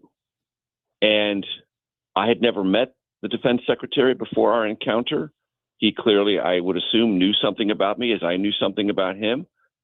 And it was a measured and respectful greeting. And it was, I think, a measured and respectful conversation. The message coming from the administration, though, is still a bit fractured, and it is confusing because we hear that it's going to be a quick operation in Iran, but also we're going to stay as long as we need to. So it's difficult to get a handle on that. Do you feel like you have a handle on it, though? No, because then that's one of the reasons I asked the defense secretary, because just before we sat down, the president talked about on social media unconditional surrender. Well, what does that look like? And more importantly, my second question was, how do you know it's real? Meaning, someone from the Iranian governing regime, which is still deeply theocratic, there's been a succession from Ali Khamenei to his son Mojtaba Khamenei, and they say, we surrender. What does that mean? How do you know that that actual surrendering is real? And the defense secretary said, we'll detect that and the president will decide. Okay, that leaves it a variable. That leaves it an unknown. And it also begs the question, well, do we have to go in? Do we have to go in for the surrender? Because I said, well, typically a surrender is person to person, right? The most famous ones certainly are. And even if we don't, the other set of questions we had is, can you achieve the objectives of dismantling for a very long time Iran's pursuit of nuclear weapons if you don't get the highly enriched uranium out of that country? And if we do get the highly enriched uranium out, how do we go about that without going in there ourselves? Which was a line of questioning we pursued. And his answers were in some ways specific, in some ways non-specific. But those are really fundamental to when this can be over. Do we have the highly enriched uranium or not? What are their nuclear facilities? What condition are they in? How can we be sure about that? And what does this concept of surrender or victory look like? The administration internally and quite obviously externally hasn't landed on any consistent message on those fronts. Well, and President Trump had said that, as you mentioned, Khamenei's son was unacceptable to him, but that's exactly who's taken over. Right. So what does that mean? What does that mean? Yeah. Right. I don't know. No one, I mean, these are things that are straight up unknowable. I'm not happy. I want a Venezuelan experience. The president has indicated that. The defense secretary indicated that. If you go to the extended interview, which you can find on the 60 Minutes website or on YouTube independently of it, he goes into some detail about how, well, people now look at Venezuela. They were shocked at first, but now they look at it as something that's perhaps working out, not only for the Venezuelans, but for the interests of the U.S. government. He said it's not analogous in Iran. It's a different society, different country, different culture, but maybe something like that can be achieved. I mean, the indications are from the regime, they're not interested in that presently. Can the United States force them into a sort of thing where some people within the regime stay, but the person at the top is suddenly willing to take orders, implied or otherwise, from the U.S. government about the future of Iranian conduct? I suppose in theory that's possible, but there's no indication of it yet. And perhaps maybe 2 or 3 weeks after more sustained bombing, maybe they'll change their mind. I don't know. But the one thing that the administration does tend to cling to is, if we can do it like we did it in Venezuela, this will work out. That's a pretty big guess. Talking with Major Garrett here on the Chris and Amy show on KMOX. And also there is this partial government shutdown thing that is happening. And Democrats had proposed a clean funding bill of TSA, but Republicans want DHS money tied into it. So what is the latest on that and ending the partial shutdown? a lot of people are trying to figure out ways out of this, but there's no real common will to do it. The administration wants all of DHS funded. Democrats are like, look, can't we just fund certain parts of it? Because of the extra money added in the so-called big, beautiful bill, that there's plenty of ICE funding, not just for this year, but for several years. So that's not a concern. Can't we just fund TSA, maybe the Coast Guard, some other parts of Department of Homeland Security until we resolve our differences over reforms to how ICE conducts its future operations? Republicans are like, no, lock, stock, and barrel, you got to do the whole thing. Both sides believe that they can break each other. And unfortunately, in that attempt to break each other's will, TSA employees are the tools by which they're trying to break each other. And by that, I mean not paying TSA employees. So if you're not getting paid and you're on any kind of budget that most Americans and most people listening to me understand, week to week or certainly month to month, if you're not getting paid, you have to find other sources of income, which means you probably have to do something else, not your TSA job. My colleague, Nicole Skanga, who covers the Department of Homeland Security, reported yesterday 300 TSA agents have already quit just during this shutdown. Quit. Not come into work. They've just quit because they've got to get another job to make ends meet. It's 4 to 6 months to train any TSA employee. So those slots are not going to be filled for 4 to 6 months.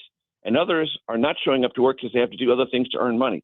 So it's stressing out everyone at airports, all sorts of ways, not just in terms of how rapidly you get on your plane. Is your line an hour or 2 hours or whatever, but the actual security work itself, which is really important.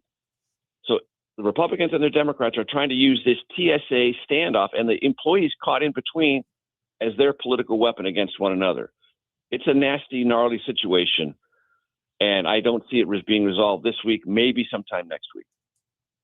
Major, the government needs to update a federal court today about its timeline for returning $166 billion in illegal duties due to the tariffs that were deemed unconstitutional. What do we know, if anything, about this refund process? Not much. It's pretty opaque, but there is at least a court order saying, at least explain how this is going to happen, how interested or energetic the administration wants to be about this. They've been willing to defy lots of other federal court orders on deadlines in other matters. I wouldn't be surprised if they defy this one, say, well, it's taking us a while, give us another extension or something like that. What I find interesting, and I will tell you, the staff on the takeout was helping me walk through this because I totally missed this week. Are you guys read in on the Florsheim situation? Yeah, yes. I was gonna. Oh my gosh! Is that real? Is it real? It's in the Wall Street Journal, which is good enough for me. Okay, all right. Oh my God! First of all, Go ahead. Florsheim is one of the litigants. They're one of the first ones to ask for refunds. Point one. Point two. Apparently, and this is all very new to me, but my staff was telling me about this on our conference call just before I came on the phone with you, that the president is like obsessed with making sure everyone in his cabinet who is a male wears Florsheim dress shoes. Oh. And so the cabinet members, because Trump wants to buy them a pair of Florsheims, right? Mm-hmm. So the cabinet members apparently, according to the reporting, are giving him shoe sizes larger than their actual shoes to make it look like they're bigger and stronger than they actually are. Oh my God. So they're wearing ill-fitting, larger than normal shoes to make themselves look bigger in Trump's eyes because he's buying them these new pair of Florsheim shoes. That's where we are, ladies and gentlemen. That is America today. That can't be real. Oh, that part. My gosh. 'Cause it's so real, I bet. Apparently, there are pictures of ill-fitting shoes. Yeah, we've seen the pictures. Yes. Secretary's feet, among them Marco Rubio. Yes, and the shoes look way too big for him. There's a gap between the socks and the shoe. And this is all brand new to me. So I'm as surprised and whatever adjective you want to fill in as you are. The story that I had seen was that he was just guessing shoe sizes, and they didn't have the guts to tell him that the shoe size was wrong. But now it's and now they feel obligated to wear them. Yes. As this This is a window into some kind of low-level psychosis. So this leads me into, and I know we got to go here, but this leads me into a question I was going to ask you about, and we're going to have this conversation tomorrow with our friends Hancock and Kelly, but this conversation about that you have people who will say, I don't have time to pay attention to politics. I can't get involved in all that. I got a life. I have soccer practice and I have work and I have this. And I understand it 100%. Okay. So, I mean, my feeling on it is it's kind of as an American citizen, because your vote matters and affects other people and ultimately affects you in ways you don't realize unless you're paying attention, that it's almost that it's an obligation for people to pay attention to politics, at least a little bit. That's my contention. I'd like to know how you feel about it. Look, the franchise is yours. How you vote is entirely up to you. Your attention span, when you dial in on politics, entirely up to you. The franchises matter. You can exercise it however you want. You can think about it for 6 months. You can think about it for 6 seconds. Just go vote. Okay, fair enough. Major Garrett, we appreciate you. Thank you for visiting with us, as always. We'll talk to you next week. Thank you, Major. Major Garrett, Chief Washington correspondent for CBS News and host of The Takeout podcast. You can watch or listen to The Takeout. It's very good. And he is now officially a member of 60 Minutes. This is the Chris and Amy Show on KMOX. Make your reservations now for the 2026 Women of Achievement Award Luncheon, presented by KMOX. The award luncheon takes place Tuesday, May 19th at the Ritz-Carlton, St. Louis, and celebrates 10 outstanding volunteers from across the St. Louis metropolitan region. Doors open at 11:15, and the luncheon runs until 1:30 p.m. Reservations are just $60 per person. Sign up and find more details now at KMOX.com/events. In St. Louis, the weather can change in an instant.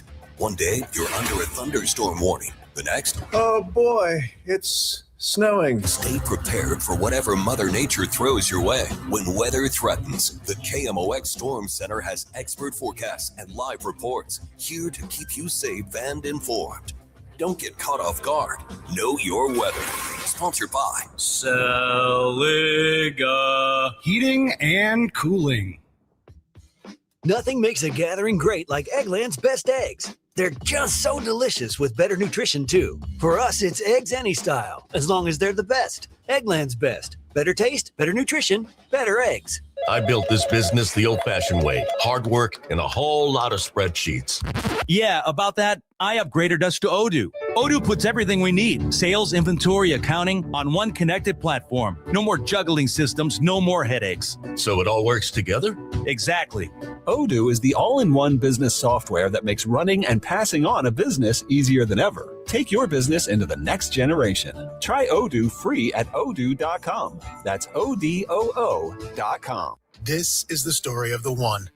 As a maintenance tech at a university, he knows ordering from multiple suppliers takes time away from keeping their arena up and running. That's why he counts on Grainger to get everything he needs, from lighting and HVAC parts to plumbing supplies, all in one place. And with fast, dependable delivery, he's stocked and ready for the next tip-off. Call 1-800-GRAINGER, click Grainger.com, or just stop by. Grainger, for the ones who get it done. Before you trust someone with your money, make sure they're properly registered and qualified to give investment advice.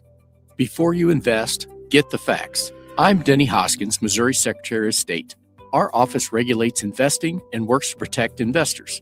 Call the Missouri Securities Hotline at 800-721-7996 or visit MissouriProtectsInvestors.com. Paid for by the Missouri Investor Education and Protection Fund.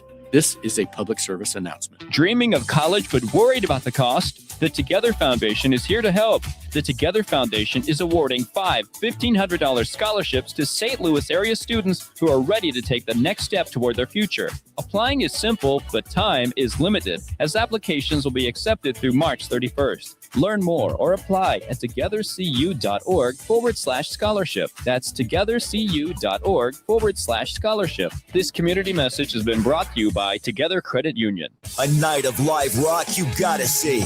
Foghat and Nazareth. With special guest, The Babies. Saturday, May 2nd at the Family Arena. Foghat, Nazareth. Get tickets now at the Carroll House Furniture box office or Ticketmaster. Don't miss Nazareth and Foghat live. Sawyer Brown. Some girls don't like boys like me. Oh, but some girls do. And Lone Star. Every little thing that you do, baby, I'm a man. Live this Saturday night at 7, the Family Arena. Get tickets now at the Carroll House Furniture box office located at the Family Arena or Ticketmaster. Don't miss Sawyer Brown and Lone Star together live. You're listening to 104.1 FM KMOX. Now back to Chris Ranji and Shingles McGee. Chris and Amy on KMOX. That's rude. That's fine. I think it HIPAA sounds violation. really good. I think it sounds really. No, you already mentioned your shingles 100 times. All right, talk about it. It's wearing me out. Yeah, well, final hour of the show is coming up here, and it's less than an hour, actually, because we've got Cardinals baseball. 11:55 is the pregame show, and we think you're going to listen to Cardinals baseball today. Ron doesn't even like the Cardinals because they're not in the Missouri Valley Conference. That's Major League Baseball. I'm not an NL Central, honk. That would be weird. Dave is watching on YouTube, says Dems are shutting down TSA because they want to dox ICE officers. That's actually not true because they did have a standalone bill to fund TSA, FEMA, cybersecurity infrastructure, stuff like that. They just didn't include ICE and Border Patrol in it, which I get that. But they offered a clean bill. Republicans denied that. You know who wanted to dox ICE officers was Kristi Noem's deputy director of ICE, who bought thousands and thousands of SUVs and cars marked with ICE, the ICE logo, and they don't want their cars marked, so they can't use them.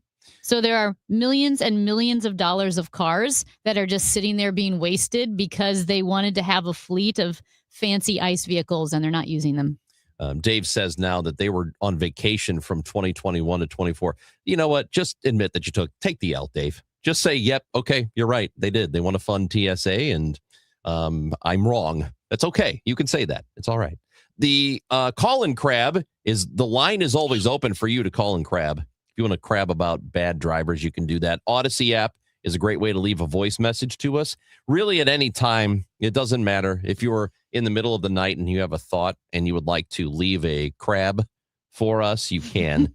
You can text us, too, with the crabs. If you want to text in crab at 314-436-7900.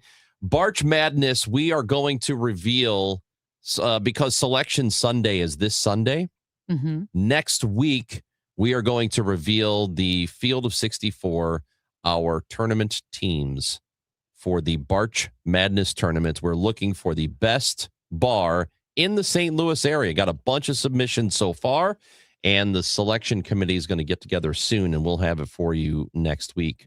Amy, you think anybody's, do you think any of these people who listen to this show have nominated us for the A-list?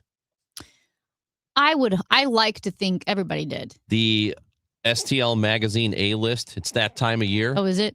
Yeah. Well, if I didn't know that, how are they going to know? Remember how we barely lost last year? Because I didn't vote, and you didn't vote once? And I didn't tell my family to vote. Anybody to vote. And I bet my family could have been easily 200 votes. If everybody else is going to lobby for themselves, and we're going to lobby, all these people are lobbying. We're going to call it the Big Chris lobby. And I swear these people are in some serious trouble, Well, Amy. they're not going to nominate you if you call them don't these people. nominate us for the A-list this year, I'm going to be furious. It's going to be so embarrassing if we lose. Yeah, it'll be embarrassing of them. It'll be on these people. My shingles might come back. Your shingles are going to come back if we don't get nominated for the A-list.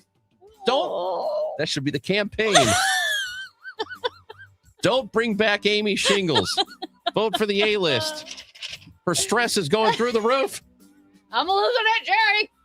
Will the city and county ever merge? No. Well, outgoing county executive Sam Page wants them to. We are going to talk to Sean Malone, KMOX news reporter, about that and police budget issues. There's a lot to discuss with Sean Malone next on KMOX.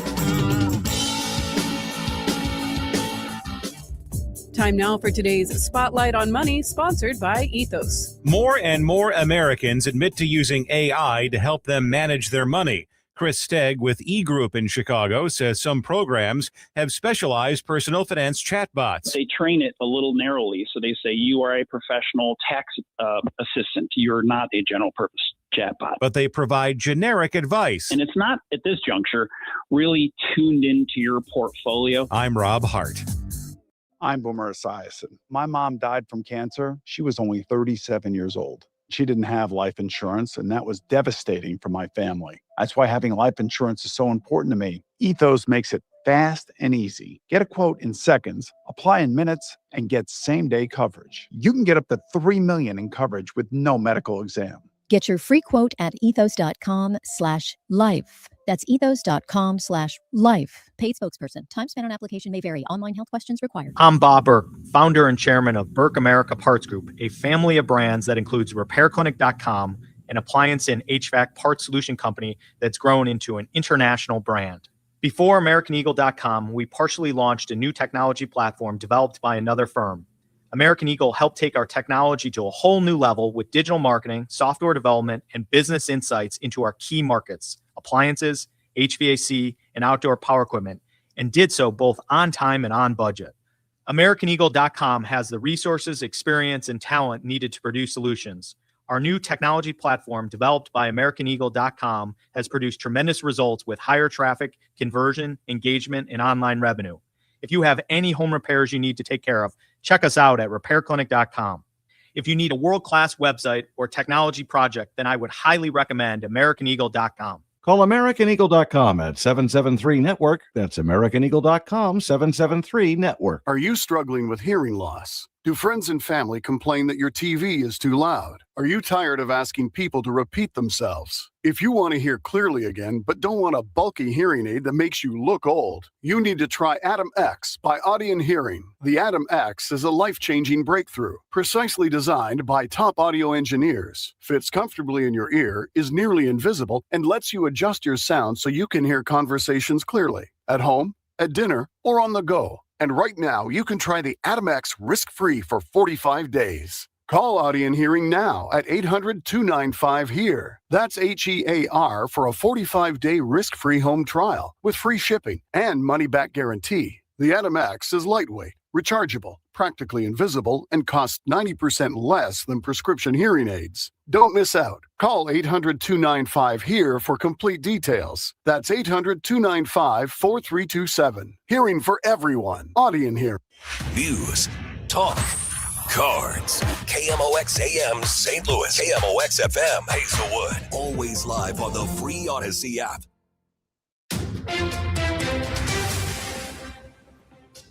It is 11 o'clock. We've got bright sunshine and 45 degrees now in downtown St. Louis. I'm Debbie Monterey. With the county needing more revenue and the city facing layoffs amid a ballooning police budget, could a city-county merger solve both problems? And the question is, could the city of St. Louis enter St. Louis County as another municipality? And that already has a lot of political support, and a lot of people are talking about it. St. Louis County Executive Sam Page reigniting discussions around whether or not the county and St. Louis City should merge, and that by consolidating services, they can solve a lot of problems on both sides. Notably for the county, their budget problems with a revenue shortfall and the lack of a county headquarters, saying that could be moved to St. Louis City. But what about the city? Could the problems in the county become the city's problems? I posed that question to County Executive Page. How you can be so sure that the county's budget problems won't become the city's I'm not here to offer a solution today. Okay. So I'm not sure about anything. I'm sure we have a problem, and I'm sure that when you provide services on a greater scale, they cost less. Page says he's discussed a consolidation of services with Mayor Kara Spencer, saying she's open to the idea. We've reached out to see if the mayor could comment on this topic. In Clayton, Sean Malone, KMOX News. CBS News contributor Courtney Keeley tells us about the outlook for a widening war in the Mideast as Hezbollah in Lebanon gets an assist from Iran as it responds to Israeli airstrikes that have led to some 600 deaths and forced about 250,000 Lebanese to leave their homes. The problem right now is the Iranian Revolutionary Guard is saying that Hezbollah and they are carrying out these attacks together on Lebanese soil. So it's going to draw the Israeli army towards a new front. Florida is predicted to be the most popular location for spring breakers. Nick Chabaria with AAA says it's hard to get an estimate for the number of spring break travelers because people's breaks don't all fall over the same week. However, AAA does have a prediction for the most popular locations. No surprise, Florida, very high on the list for domestic travel. Orlando, Fort Lauderdale, Miami, Tampa, all within the top 10 most popular domestic spring break destinations. From the KMOX business desk, the St. Louis Port Authority is considering a 1% tax, a sales tax at Energizer Park that would reimburse the stadium developer for groundwater contamination costs it encountered during construction of the soccer stadium. The contamination was likely due to abandoned underground fuel tanks from long ago. The developer had to install a system to divert that groundwater away from the stadium for treatment before it could be discharged into the sewer system.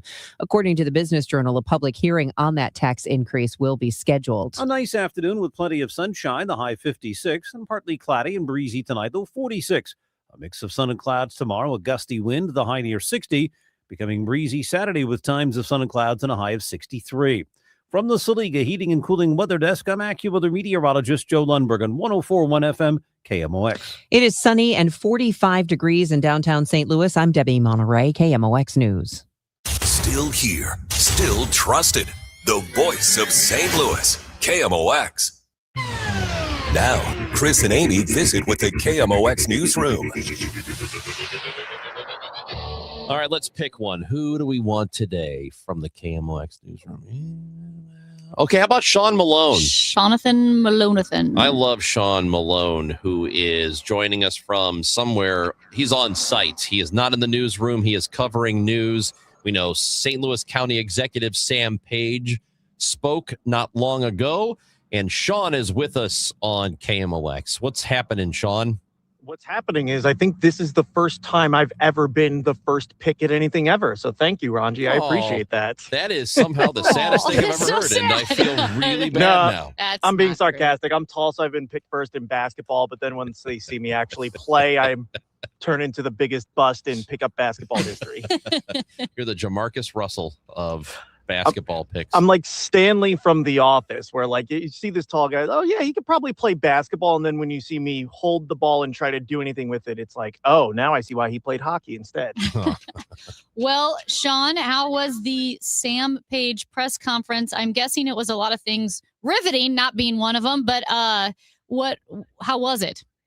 It was interesting. There wasn't a lot of depth to any sort of plan of what a merger between St. Louis City and St. Louis County could look like. In fact, County Executive Page said numerous times when pressed for details that he does not have a plan. He is simply saying this is a topic that should be discussed as a potential solution to problems facing both the county and the city. As you just heard there at the top of the hour, a lot of the county's problems right now, they don't have enough revenue to fund all the services that they provide.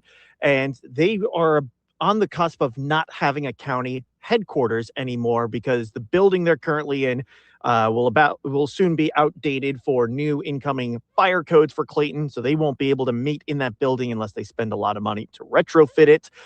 So Sam Page is saying, look, if we consolidate services with the city and the county, that should bring in more revenue for the county. It should reduce overhead costs because now you're not having to pay two departments to do two jobs. One department would do the job for both the city and the county.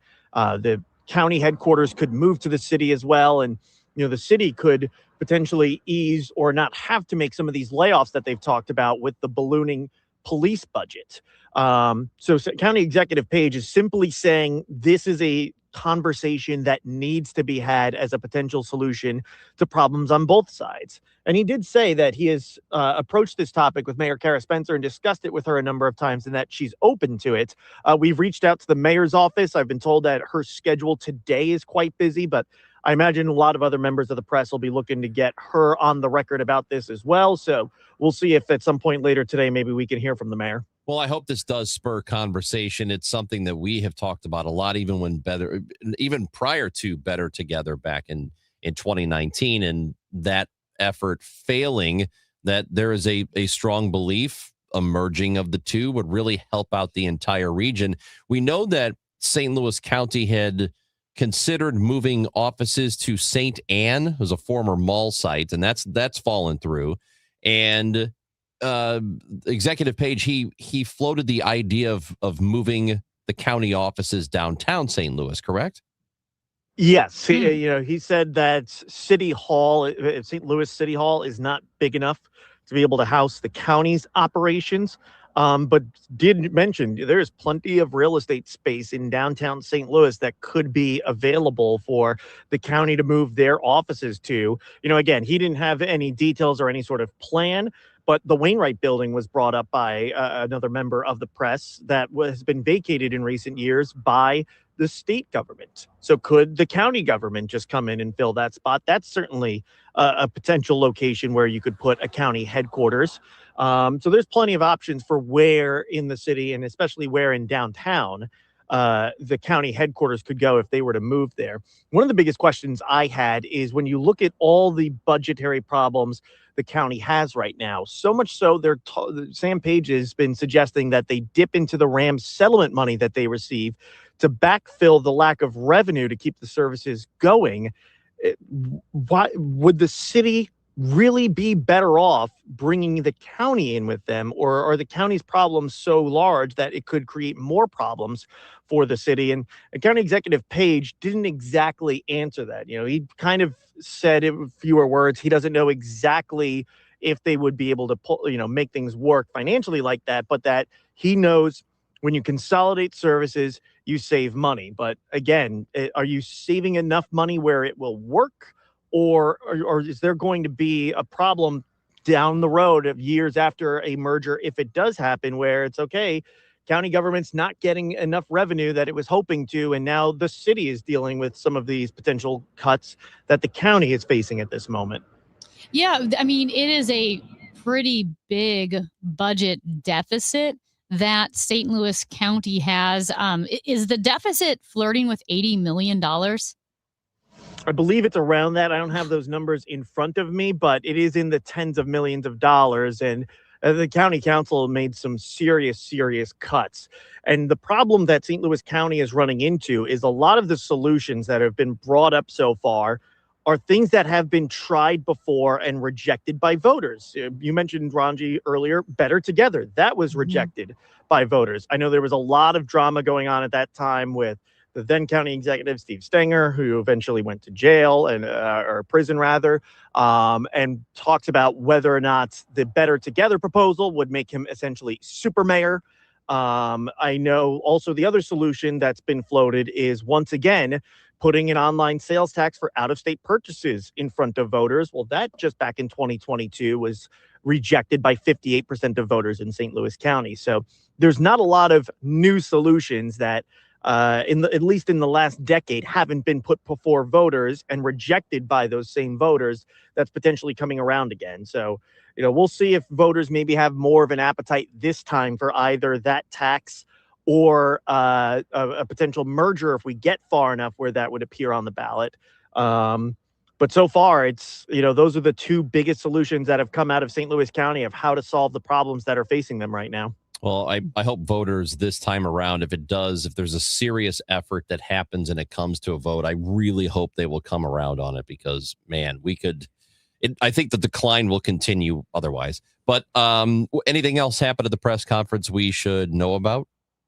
Not really. This was entirely focused on, again, County Executive Sam Page not putting forward a proposal. I don't want to say that, but just really pushing the need to have a conversation around whether or not the city and county should have a merger. Like, even if things could move at the fastest speed that government can move at, which is not all that fast, this would not be happening under County Executive Page's tenure. He acknowledged that. Mm-hmm. He previously announced he's not running for re-election. He's out at the end of the year. He'll be replaced by whomever the new county executive is. And then it'll be up to them whether or not this is something they want to seriously pursue. And if it's something that the city wants to seriously pursue as well. Sean, what do you know of any updates regarding the St. Louis Metropolitan Police, their budget, how the state proposed a budget that was much higher than Mayor Kara Spencer was expecting, and then they also want more money to do renovations to their existing buildings. Where are we with that? Because some of the numbers that were being thrown around, I was a bit confused. Yeah, the fight is still ongoing. The city's asking for about $204 million. I'm working that number off the top of my head here, but the department is saying they're entitled to $250 million from the state statute. In fact, even going as far as saying it could be up to $333 million, what they could ask for. But right now they're asking for $250 million. But when you break that number down, how they reach that number for the sake of governmental budgeting perspective gets a little iffy. And this is where I was speaking with the city's budget director, Paul Payne, about yesterday. For example, there's a lot of issues with some of the buildings that the city police department works in that they will soon be assuming control of from the city because of the bill that put them under control of this state appointed board. And, you know, some of these are legitimate issues. It's foundational issues. Some of it's water damage. They're asking for $25 million to be able to make some of these repairs. In total for their fleet and their buildings last year, their maintenance, they received about $16.4 million. $5.5 million was just for building maintenance. They've spent about $3 million of that so far in the fiscal year. And the fiscal year ends in a few months this summer. So it's not even clear that they can get that $5.5 million that they receive for building maintenance out the door, let alone the $25 million they're asking for. And then with that $25 million, asked how they got to that number, Chris Saraceno, the Board of Police Commissioners, said it's just a placeholder. They don't actually know how much these repair costs are going to be. They're just throwing this number out there, hoping it'll be enough, saying that they'd rather have more than enough and not have to come up short and then come back for more. But again, it's when you're operating a government here, you take $25 million, you take more than you need. The city has to turn around and cut services. How does that look at the end of the year if you go back and say, you know what, we got about $9 million that we weren't able to spend this year, so we've got some excess sitting around? Well, that's probably $9 million worth of services, jobs that were lost because of this. It's really iffy when you throw placeholder numbers out there because you don't know the actual cost of the things you're trying to accomplish and trying to budget for. So that was the interesting part of the press conference they had with the media the other day. They took us around one of their buildings to show some of the damage, handed out some masks because we went down into the basement where there was a lot of water that had been sitting there for a while. I don't really know if there was any mold or anything like that, but it was certainly very far from clean in this unused space of the basement. So again, these are legitimate issues that some of these buildings have, but when you don't know the cost of them, it makes it hard to justify, especially when you're outright saying the budget number that you're asking for is just a placeholder number. Speaking of money, Sheriff Alfred Montgomery's legal defense GoFundMe is only at $655. Well, and so up. He's a bit short. Well, he needs $16,000. So, Sean, since how much of that 655 have you kicked in? 654.99 or none of it. What? Put your money where your mouth is, bro. Well, I got mouths to feed. Oh, the You family. haven't gotten your tax returns yet, Ranj? That's right. I haven't submitted those taxes yet. Probably should get on it. But if there's Tax anything, fraud. if there's anything that you would like to do to help, since you are the one who got him removed from office, Sean. Oh my gosh. I'm just a stenographer. I'm just telling people what's happening in the city. Oh, so I report, you decide, huh? That's what I hear. It's okay, You decide Sean. if you want to donate to the Legal Defense Fund. Thank you for your help, Sean, and your reporting. We appreciate you. Anytime, guys. Sean Malone from the KMOX newsroom covering the Sam Page press conference today. And man, it would be nice. Again, I am editorializing here, but I really think that we would be much better served if these two entities would join Victor is watching on YouTube and says the city is $1 billion in debt. I don't know where he's got that number because they had a surplus last year. So no, $71 billion. And the county is $70 million in debt. I don't know what the hell Victor's talking about. Maybe but we emotional appreciate you. debt. Maybe in Victor's mind, they're $1 billion in debt. I mean, in my mind, I have $1 billion in the bank. Yeah, I don't know what he's talking about. I don't know. Like, I know there's damage from the tornado, which is a lot of money, but that's a little bit different than debt because I think they're going to get help for that. It's a natural disaster. It's a little different, but thank you. Chris and Amy on KMOX. We're still going to be talking to Tatum Polk, co-founder of 314 Day. He'll join us at 11:30. 314 Day is on Saturday. We are celebrating 314 Week on KMOX.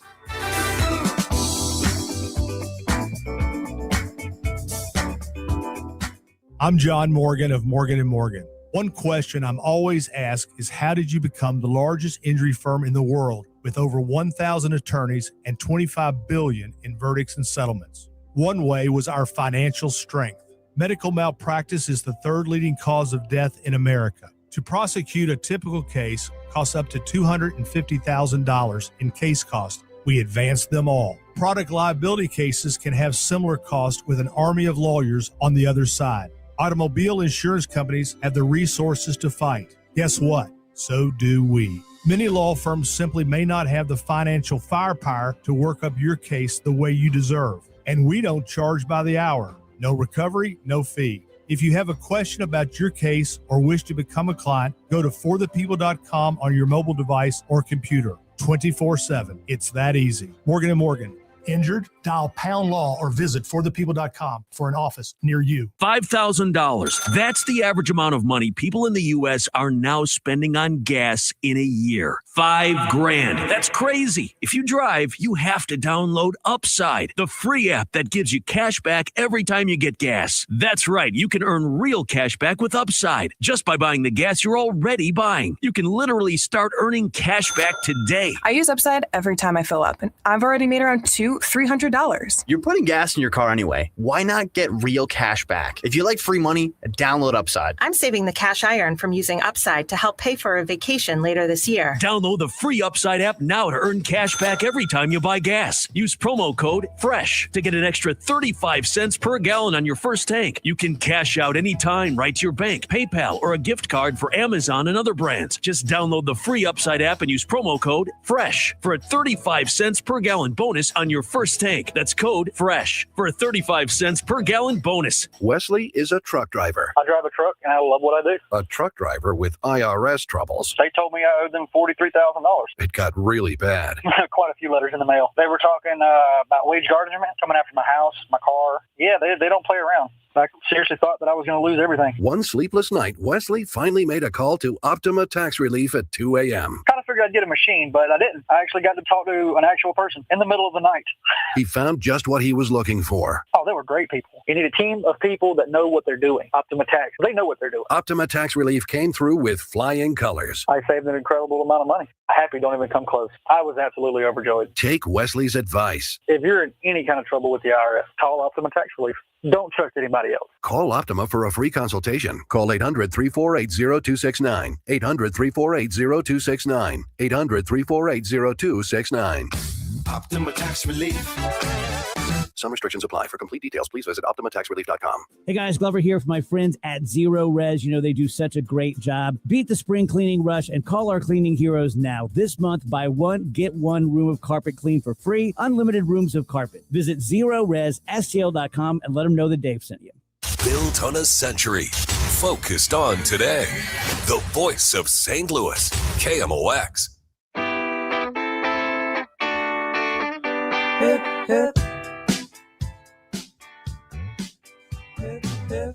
I don't know if this was a year ago, longer than that. I don't know. I used to have some concept of time, and then COVID happened, and now nothing matters. But I know, you know how on Total Information AM, they do birthdays, and they do celebrity birthdays, Debbie and Tom, and then they do local celebrity birthdays. Okay. And I know. Did they put my birthday in there or no? No, because you poo-pooed the birthdays. And I had Debbie manually remove your name from the birthday list. Cool. Okay. So, I heard Debbie say a name, and I must have been like getting cleaned up or something. I didn't have access to my phone, so I was probably in the shower listening to Total Information AM.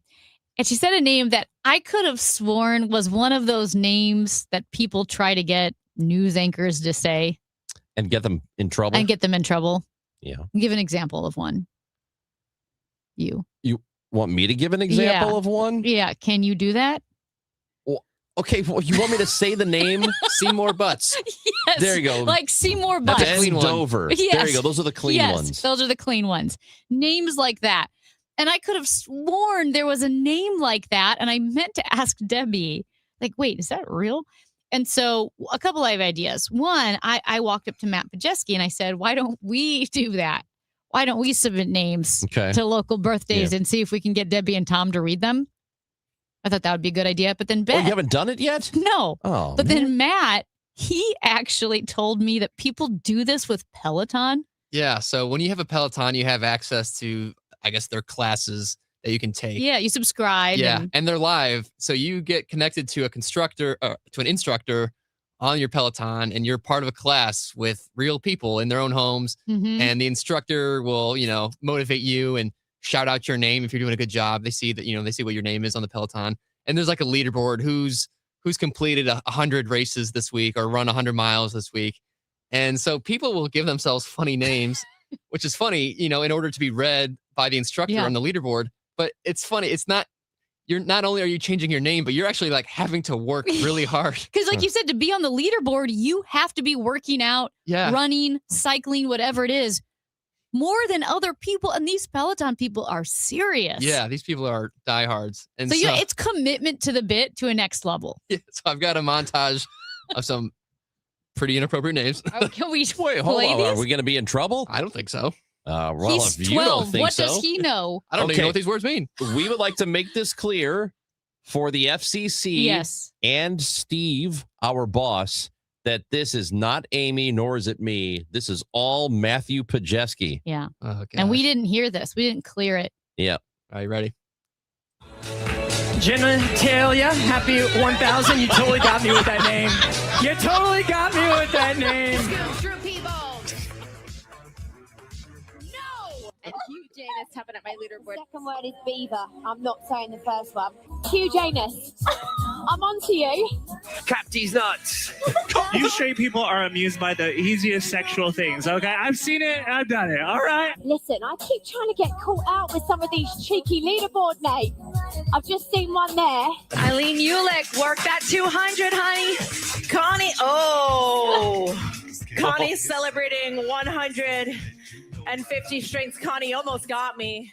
Oh, no. So they start to catch on. And if you have an immature sense of humor like I do, you can kind of guess what some of those names might be before they finish them. To be honest, I don't know what the unfinished ones are. The last name, the name was, was Connie. Connie. And she didn't finish it. I still don't know what that is. Okay. We'll explain it to you later. Is it bad? Like really bad? I wouldn't say it on the air. It's probably fine. But I'm not going to say it. Yeah. The first couple that you did play, those were kind of funny. Yeah. Amy.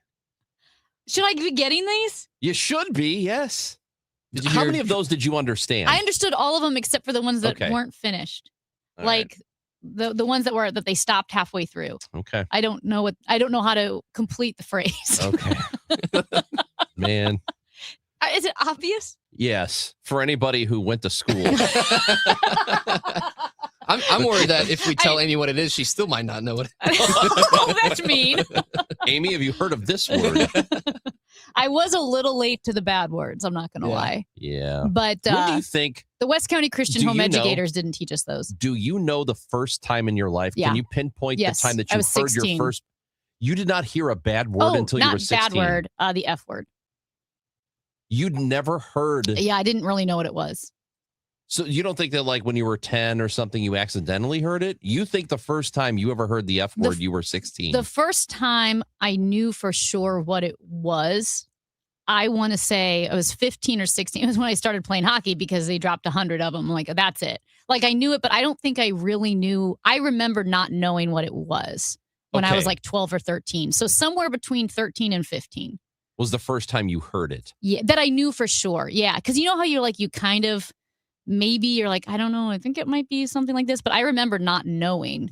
I can tell you the one that would probably shock you the most, although I don't know that I could be shocked. This one is now. not used nearly as much as the F word, because a lot of people don't even use the F word as a cuss word anymore. They just say it. But this one is actually really bad. I didn't know, and I remember why, because it was on like Bill Maher was talking about either he called someone that, but the C word, I didn't know what that was until I was 23, because I remember. Yeah, I had no idea. You had never heard it. And no one, and I will say this, like people, it wasn't that all my friends were homeschoolers. They weren't, but but people really didn't say stuff in front of me. Like they would go out of their way not to say stuff for real. I mean, even like my friends, they just knew that wasn't my jam. But I would say, I want to say somewhere between 13 and 15, but that I remember being, at 15, 16, when I started playing hockey, that's when I learned a lot of words. Buddy. Yeah, but I didn't. Oof. Yeah, but I was really grateful because I got to be a kid for a long time. Wow. I got to be a kid. Yeah. I don't know, man. But also in the 80s and 90s, I mean, I'm sure like you guys heard the F word all the time. Of course. But like I remember in the 80s, the bad word was the S word in the 80s. Like that was a bad word. Yeah. It seems like such a tame word now.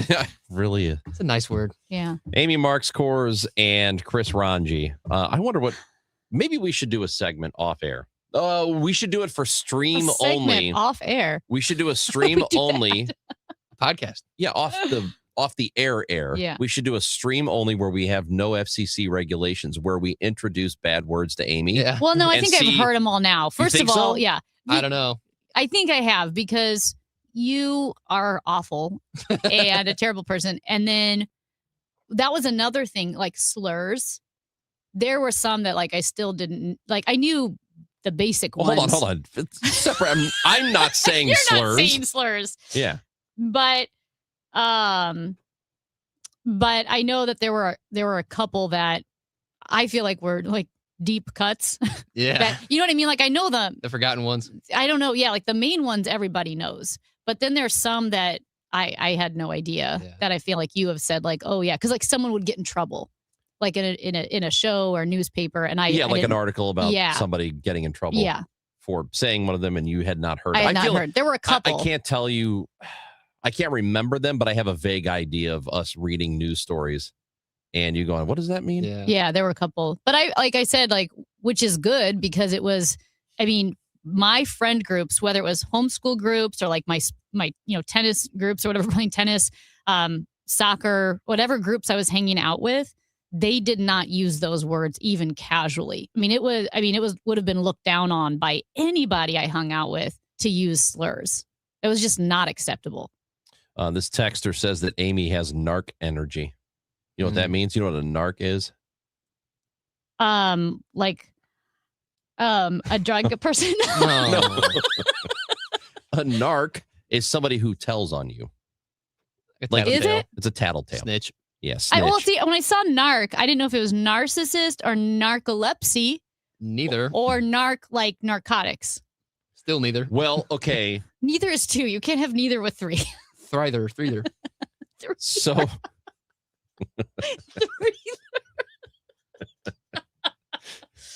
I mean, the thing is, I know bad words. I know bad words. I just got to be a kid for a long time. And just the groups that I hung out with, that's not how they talked. Well, yeah, I can see that. You make up for it with real words that I've never heard before. You know, like you bring out recalcitrant and panopticon, and I have to Google all these words. So you make up for it with... Those are bad words to Matt. Yeah, because they're long. I don't like 4-letter words. He doesn't like 4-syllable words. Yeah. Amy thinks she's on the most elitist podcast possible. Speaking to academia. Yeah. No, I just got to be a kid for a long time. Hockey ruined that for sure. But yeah, I think 15, 16. So a narc is the word narc does. It's like it's kind of root word for like, that I didn't telling know. on drug people. So right? I didn't know it was telling on drug people. I thought a narc it's- was someone who did use narcotics. No. Anyway, Amy is learning. I learned what a And we're- scab was because of the guys who were sledding. One was a union guy, and the other guy was a scab. You never Yeah. heard about that?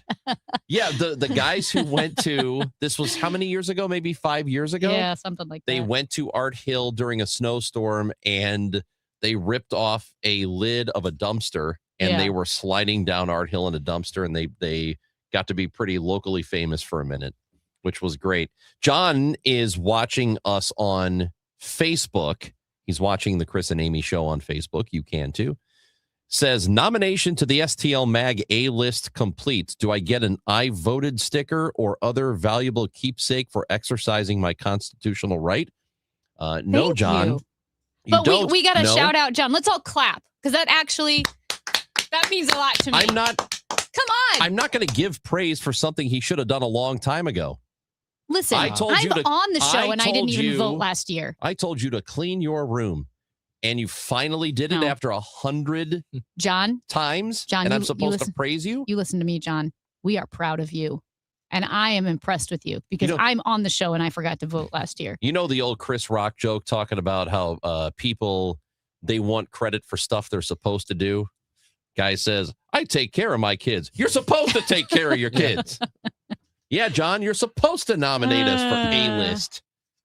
And if you haven't done it, you're Oh. in serious trouble. Here I will say this. Amy, I was older than you when I heard and didn't know the F word. A little neighbor about 5 years old yelled it at me. I love I it. asked my husband, what does that even mean? I was 25 years old. I was raised in a strict religious home. Oh, my Lord. Adorable. Oh, my Lord. That's awesome. 5-year-old yelled at me. What does that even mean? Man.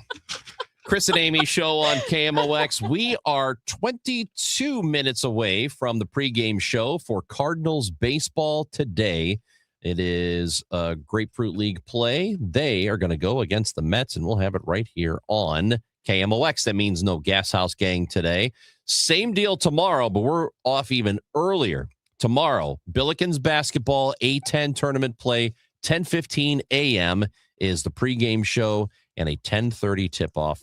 That is in the morning on Friday. And right now, because the college basketball season is hot, new FanDuel customers can get up to $300 back in bonus bets every day for 10 days if that bet loses. And here's how it works. You place a tournament bet using the token, and if it doesn't win, you're going to get up to $300 back in bonus bets every single day for 10 straight days. That's 10 chances to play all tournament long, from game props and money lines, spreads, totals, futures, and more. You can even mix things up with a same game parlay if you want, for a shot at an even bigger payout. However you want to do it, however you want to fill out your bracket, FanDuel makes it easy to stay in the action day after day. FanDuel.com/Missouri to get started. FanDuel.com/Missouri. FanDuel, it's time to dance. Must be 21 or over and present in Missouri. Must apply select token each day. Bonus bets are non-withdrawable and expire 7 days after receipt. Tokens are received in increments of 1 per day. Restrictions apply. See terms at sportsbook.fanduel.com. Gambling problem? Call 1-800-GAMBLER. St. Louis is a baseball town, and the Gas House Gang talks Cardinals baseball. Ackerman, Ranji, Nicholas, and Claims bring informed opinions and real insight. Smart baseball talk from guys who truly know the game. And get ready, Cardinals manager Ollie Marmol returns every Tuesday starting March 31st. Passion, knowledge, the best baseball talk in town. The Gas House Gang, weekdays at noon. We know baseball. KMOX. Now, KMOX weather from the Saliga Heating and Cooling Weather Desk. Gorgeous day outside Studio B. A few clouds scattered in the sky, but pretty sunny, and it's going to be sunny all day. It's 46 right now, a high of 54. Tonight, partly cloudy and breezy, a low of 45. If you owe the IRS, you have a legal issue, and you need the Lance Drury Law Firm. We'll protect your rights. Log on at lancedrurylaw.com. Conservative outsider Jeannie Evans for U.S. Senate. Evans is a proven fighter and the only candidate for U.S. Senate with guts and know-how to get the job done. As an attorney, she took on China and corporate criminals. Jeannie Evans won billions for working families. As senator, Evans will fight and win for you. She'll work to cut taxes and lower the cost of living. Evans believes that keeping Illinois safe will take more than just wishful thinking. It takes courage, and Jeannie Evans has the record to prove it. Evans will always be tough on crime. She'll hold China accountable for trafficking fentanyl and stealing our personal data. Jeannie Evans puts America first. A proven fighter. Conservative outsider Jeannie Evans for U.S. Senate. I'm Jeannie Evans, Republican candidate for U.S. Senate, and I approve this message.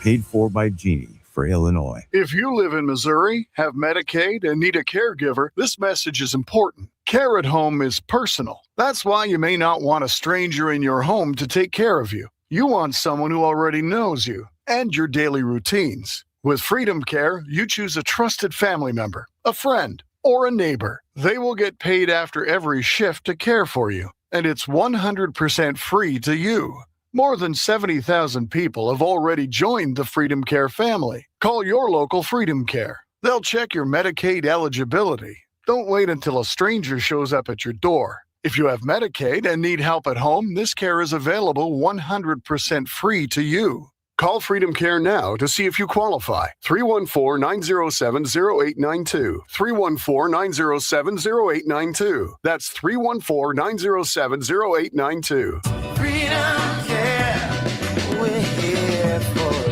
you. This is the Gas House Gang from KMOX. Bernie Nicholas and the Gas House Gang, today at noon on America's Sports Voice, KMOX.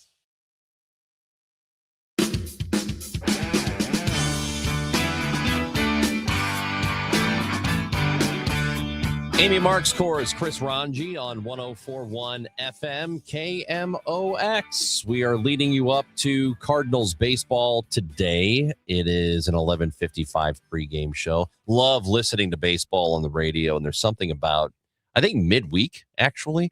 Weekend games are great. You know, you hear a Saturday game, you're in the car doing your errands, and yeah, it's great, but just you hear it in the middle of the week. It feels real. Does that make sense? Mm-hmm. It feels like, oh, yeah, this is a big deal. Cardinals are on. Well, I think if you're Let's go. preempting Gas House Gang, you know it's going to be serious business. That's right. Gas House Gang is just crushing it, man. I know you made this announcement, but just to remind people, is it March 30th that Ali Marmol resumes his Tuesday chat? It is not. It is March 31st. That's what I meant to say. Which is a Tuesday. And yes, March 31st. Ali Marmol. Officially, folks, Oliver Marmol will be joining Gas House Gang as he was during the entire regular season. Last season, he was with us every Tuesday. He comes on at 12, and he's with us until like 12:30, sometimes 12:40. We take maybe one break in there, and it's just Ollie talking Cardinals, being open. He'll take any question. Nobody really holds back. I mean, we're asking him questions, and he is the thing I like about it the most. And first of all, I think part of it only works because he wanted to do it. Sometimes when these athletes or coaches, they do a weekly segment, they're kind of not really interested in doing it, but they're getting paid for it. So it's like, yeah, all right, I'll do it. But he just wanted to. He wanted to have the opportunity to talk to fans. So he's great, man. So we're doing it again starting on March 31st. Excellent. But before that, March 14th is 314 Day. And joining us now is Tatum Polk. He is the co-founder of the 314 Day Foundation. And this is now 20 years of 314 Day they're going to be celebrating with events, festivities, and also special deals. Thanks for joining us. Oh, thank you. That was quick. Came in, sat down, and That's right. now we're ready. No downtime. That's right. All right. There's no downtime. Let me introduce myself. Amy, Chris, how you doing? Good to see How are you. you? Yeah, good. So 314 Day is a lot of fun, and it's been 20 years now.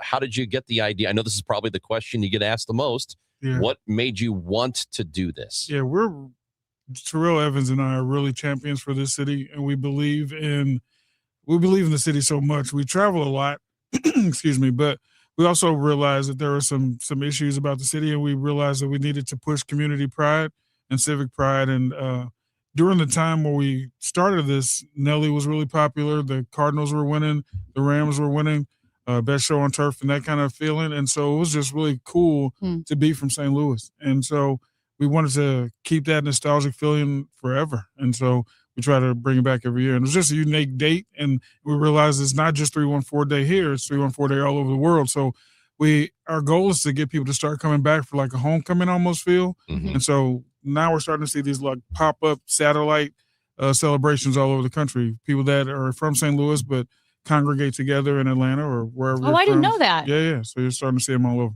That is very cool. Yeah. So now obviously it's grown so much, but Yes. do you remember, like, what did you guys do for the first year? I absolutely remember where I was 20 years ago. The building now houses St. Louis Soccer, their headquarters, their business office. It was a nightclub there.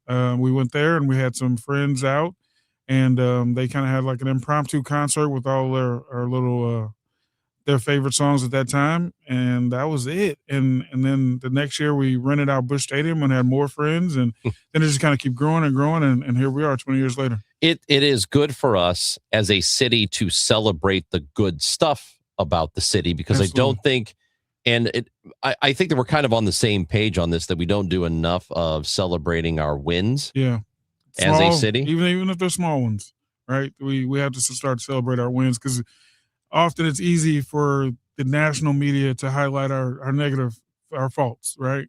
And so we want to make sure that the world sees we're not a flyover town. We have a lot of amazing things, a lot of amazing people, a melting pot of right in the middle of the country. So very unique, and I love it. And I've been born and raised here. What are some things you think we should celebrate most, or some things that we're not celebrating enough and people ought to? I think that we lack true understanding of our history. We just had we have an exhibit currently at the History Museum, but St. Louis doesn't know St. Louis very well. I think that we kind of get caught in the middle of the storm, and when you're in it, you don't get a chance to see where you came from. But the economic impact of St. Louis in the world's history is amazing, and I think we just don't take enough credit for who we are. You know, we're one of the biggest cities in the country for so many years. You know what I mean? And we've seen people leave the area or move further away from the city, but it's just an amazing city that we don't highlight. Like I said, some of those small wins, and our history is got to start there first, figuring out who we are.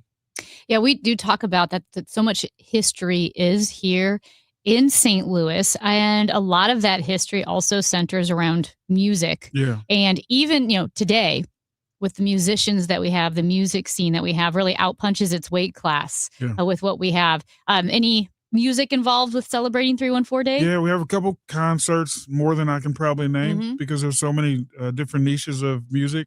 But that's one of those things we love to highlight. We love to highlight the undeniable things that no matter who you are or what you like, music makes you feel good. Food tastes good.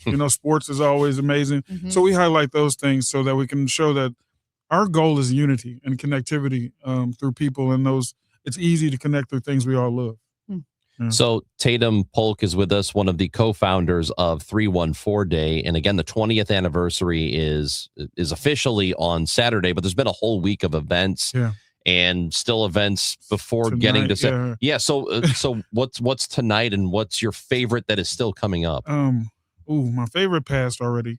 That was our prayer march at the Arch. It's kind of a non-denominational kind of walk around the Arch grounds. Beautiful new Arch grounds for those that haven't been down there yet.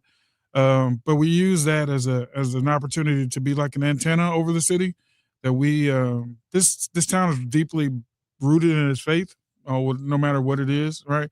And so that's kind of my favorite event. It's really a lot of love down there. But I guess the concerts and the food deals and there's basketball tournaments for the kids this year. We really try to be more encompassing of everybody. Every year we've had to add more people or add more things for people. And this year is just so many things, but it's awesome. It's been awesome. So for people to find more information, there's 314day.org. Yeah. And on your website too, that will it's easy to find a link to all of the specific Yeah, events. and that's there's another link that's super up to date. Ours is, some of these nonprofits is a little hard for us to have cool websites, but thestl.com/314day with our GSL and STL made partners. They're doing a good job keeping up with all their events for us. So the event, the day continues to grow. Where do you want to see it end up? In 20 years, we talked about that. Terrell Evans and I did. This year, we're digging a hole for a time capsule, and we'll see. Well, in 20 years, we'll see what today looks like. But we want to continue it to grow, and it's been a region-wide thing now. I don't know. I think it's the people that drives it, so the people will kind of have to help us, navigate what it looks like. Yeah, our guy Alex Rich, who works here, he's got a big party. He's got a big party at the Ballpark Village. Yeah, man, he has like one of the biggest parties we're doing this year. That's right. I'll be there. So I got like a little tour that we're starting at like 10 in the morning. I'll finish up at probably 5 or 6 in the morning with Nelly. He has some stuff going too. And nice. But yeah, Ballpark Village is and they start at 3:14. Awesome. That's a great time. Yeah, 9 PBS is doing like this toast. But they're using ravioli to do the toasted ravioli at 3:14. All right. Really? So, yeah, 9 PBS. Is So having get there early. That's like, nice. don't get there at 3:14 because you'll miss the toast. You won't get your ravioli. Yeah. That's right. And the weather's nice, so they're using the courtyard this year. That's so, fantastic. Yeah. Oh, I love it. But I need some help. I'm sorry. While I'm on there, I need some help. Sure. I am in search of a person born March 14th, 2006. 2006. Yeah. So they're turning 20 this year. We want to throw the biggest birthday party when they turn 21 next year. So how do they get a hold of you? I don't. They call you. They're going to call me? Yeah, they're going to call you. They're going to call. All right. They'll Chris. call me and then we'll get it. I'll let you know. That's all I'm looking for. Need somebody who's going to turn 21. No, 20 this year. 20 this year. 21 next year. 21 next year. So Born somebody's going to turn 21. 3/14/06. Yes. If that is your birthday, let us know. Call and ask for Chris. Or Amy. Ask for Chris. Yeah, Definitely we'll- Chris. 314-436-7900. My birthday's 3/14, but Yeah, did you know that's his way before. birthday? Get out of here. No. Well, I'm coming back. But All right. he's 100 years old though, so Okay, it's not come going to on. help with your search. So do you have like a gooey butter cake with like candles or like what's your thing? What are you doing? Pizza, pie day. Pie day. That was a day. So what type of I pizza? incorporate them. What pizza is your favorite? Can if you don't have a sponsor or something that's going to No. I probably have to say Emos. Okay, so they told me, even me. Yeah. We said, hey, what can we do? We would like to bombard one of your locations. Where can we go? Yeah. And they're like, you should probably order your pizza online today and be ready because we're not Yeah. going to answer our phone on. Oh, I bet. 314. Oh, yeah. that sounds right. They probably get a lot of Yeah, that. so you want to order today because there's a lot of restaurants that are saying we're not taking orders on 314 because we're already packed. Tatum Polk, you're awesome, man. And this has been a really fun thing, and it keeps growing, and it's great to see it grow. Yeah, Thank you for awesome. coming in. Happy St. Louis Billikens keep winning. Yes. Mizzou Need a win tomorrow. Yeah, congratulations, Mizzou. All over. Everybody's doing great. Tatum Polk, co-founder of 314 Day. For more information, thestl.com/314day. Okay, we got to go. Cardinals baseball is coming up in just a matter of moments. They'll take on the Mets. It is Grapefruit League play next on KMOX.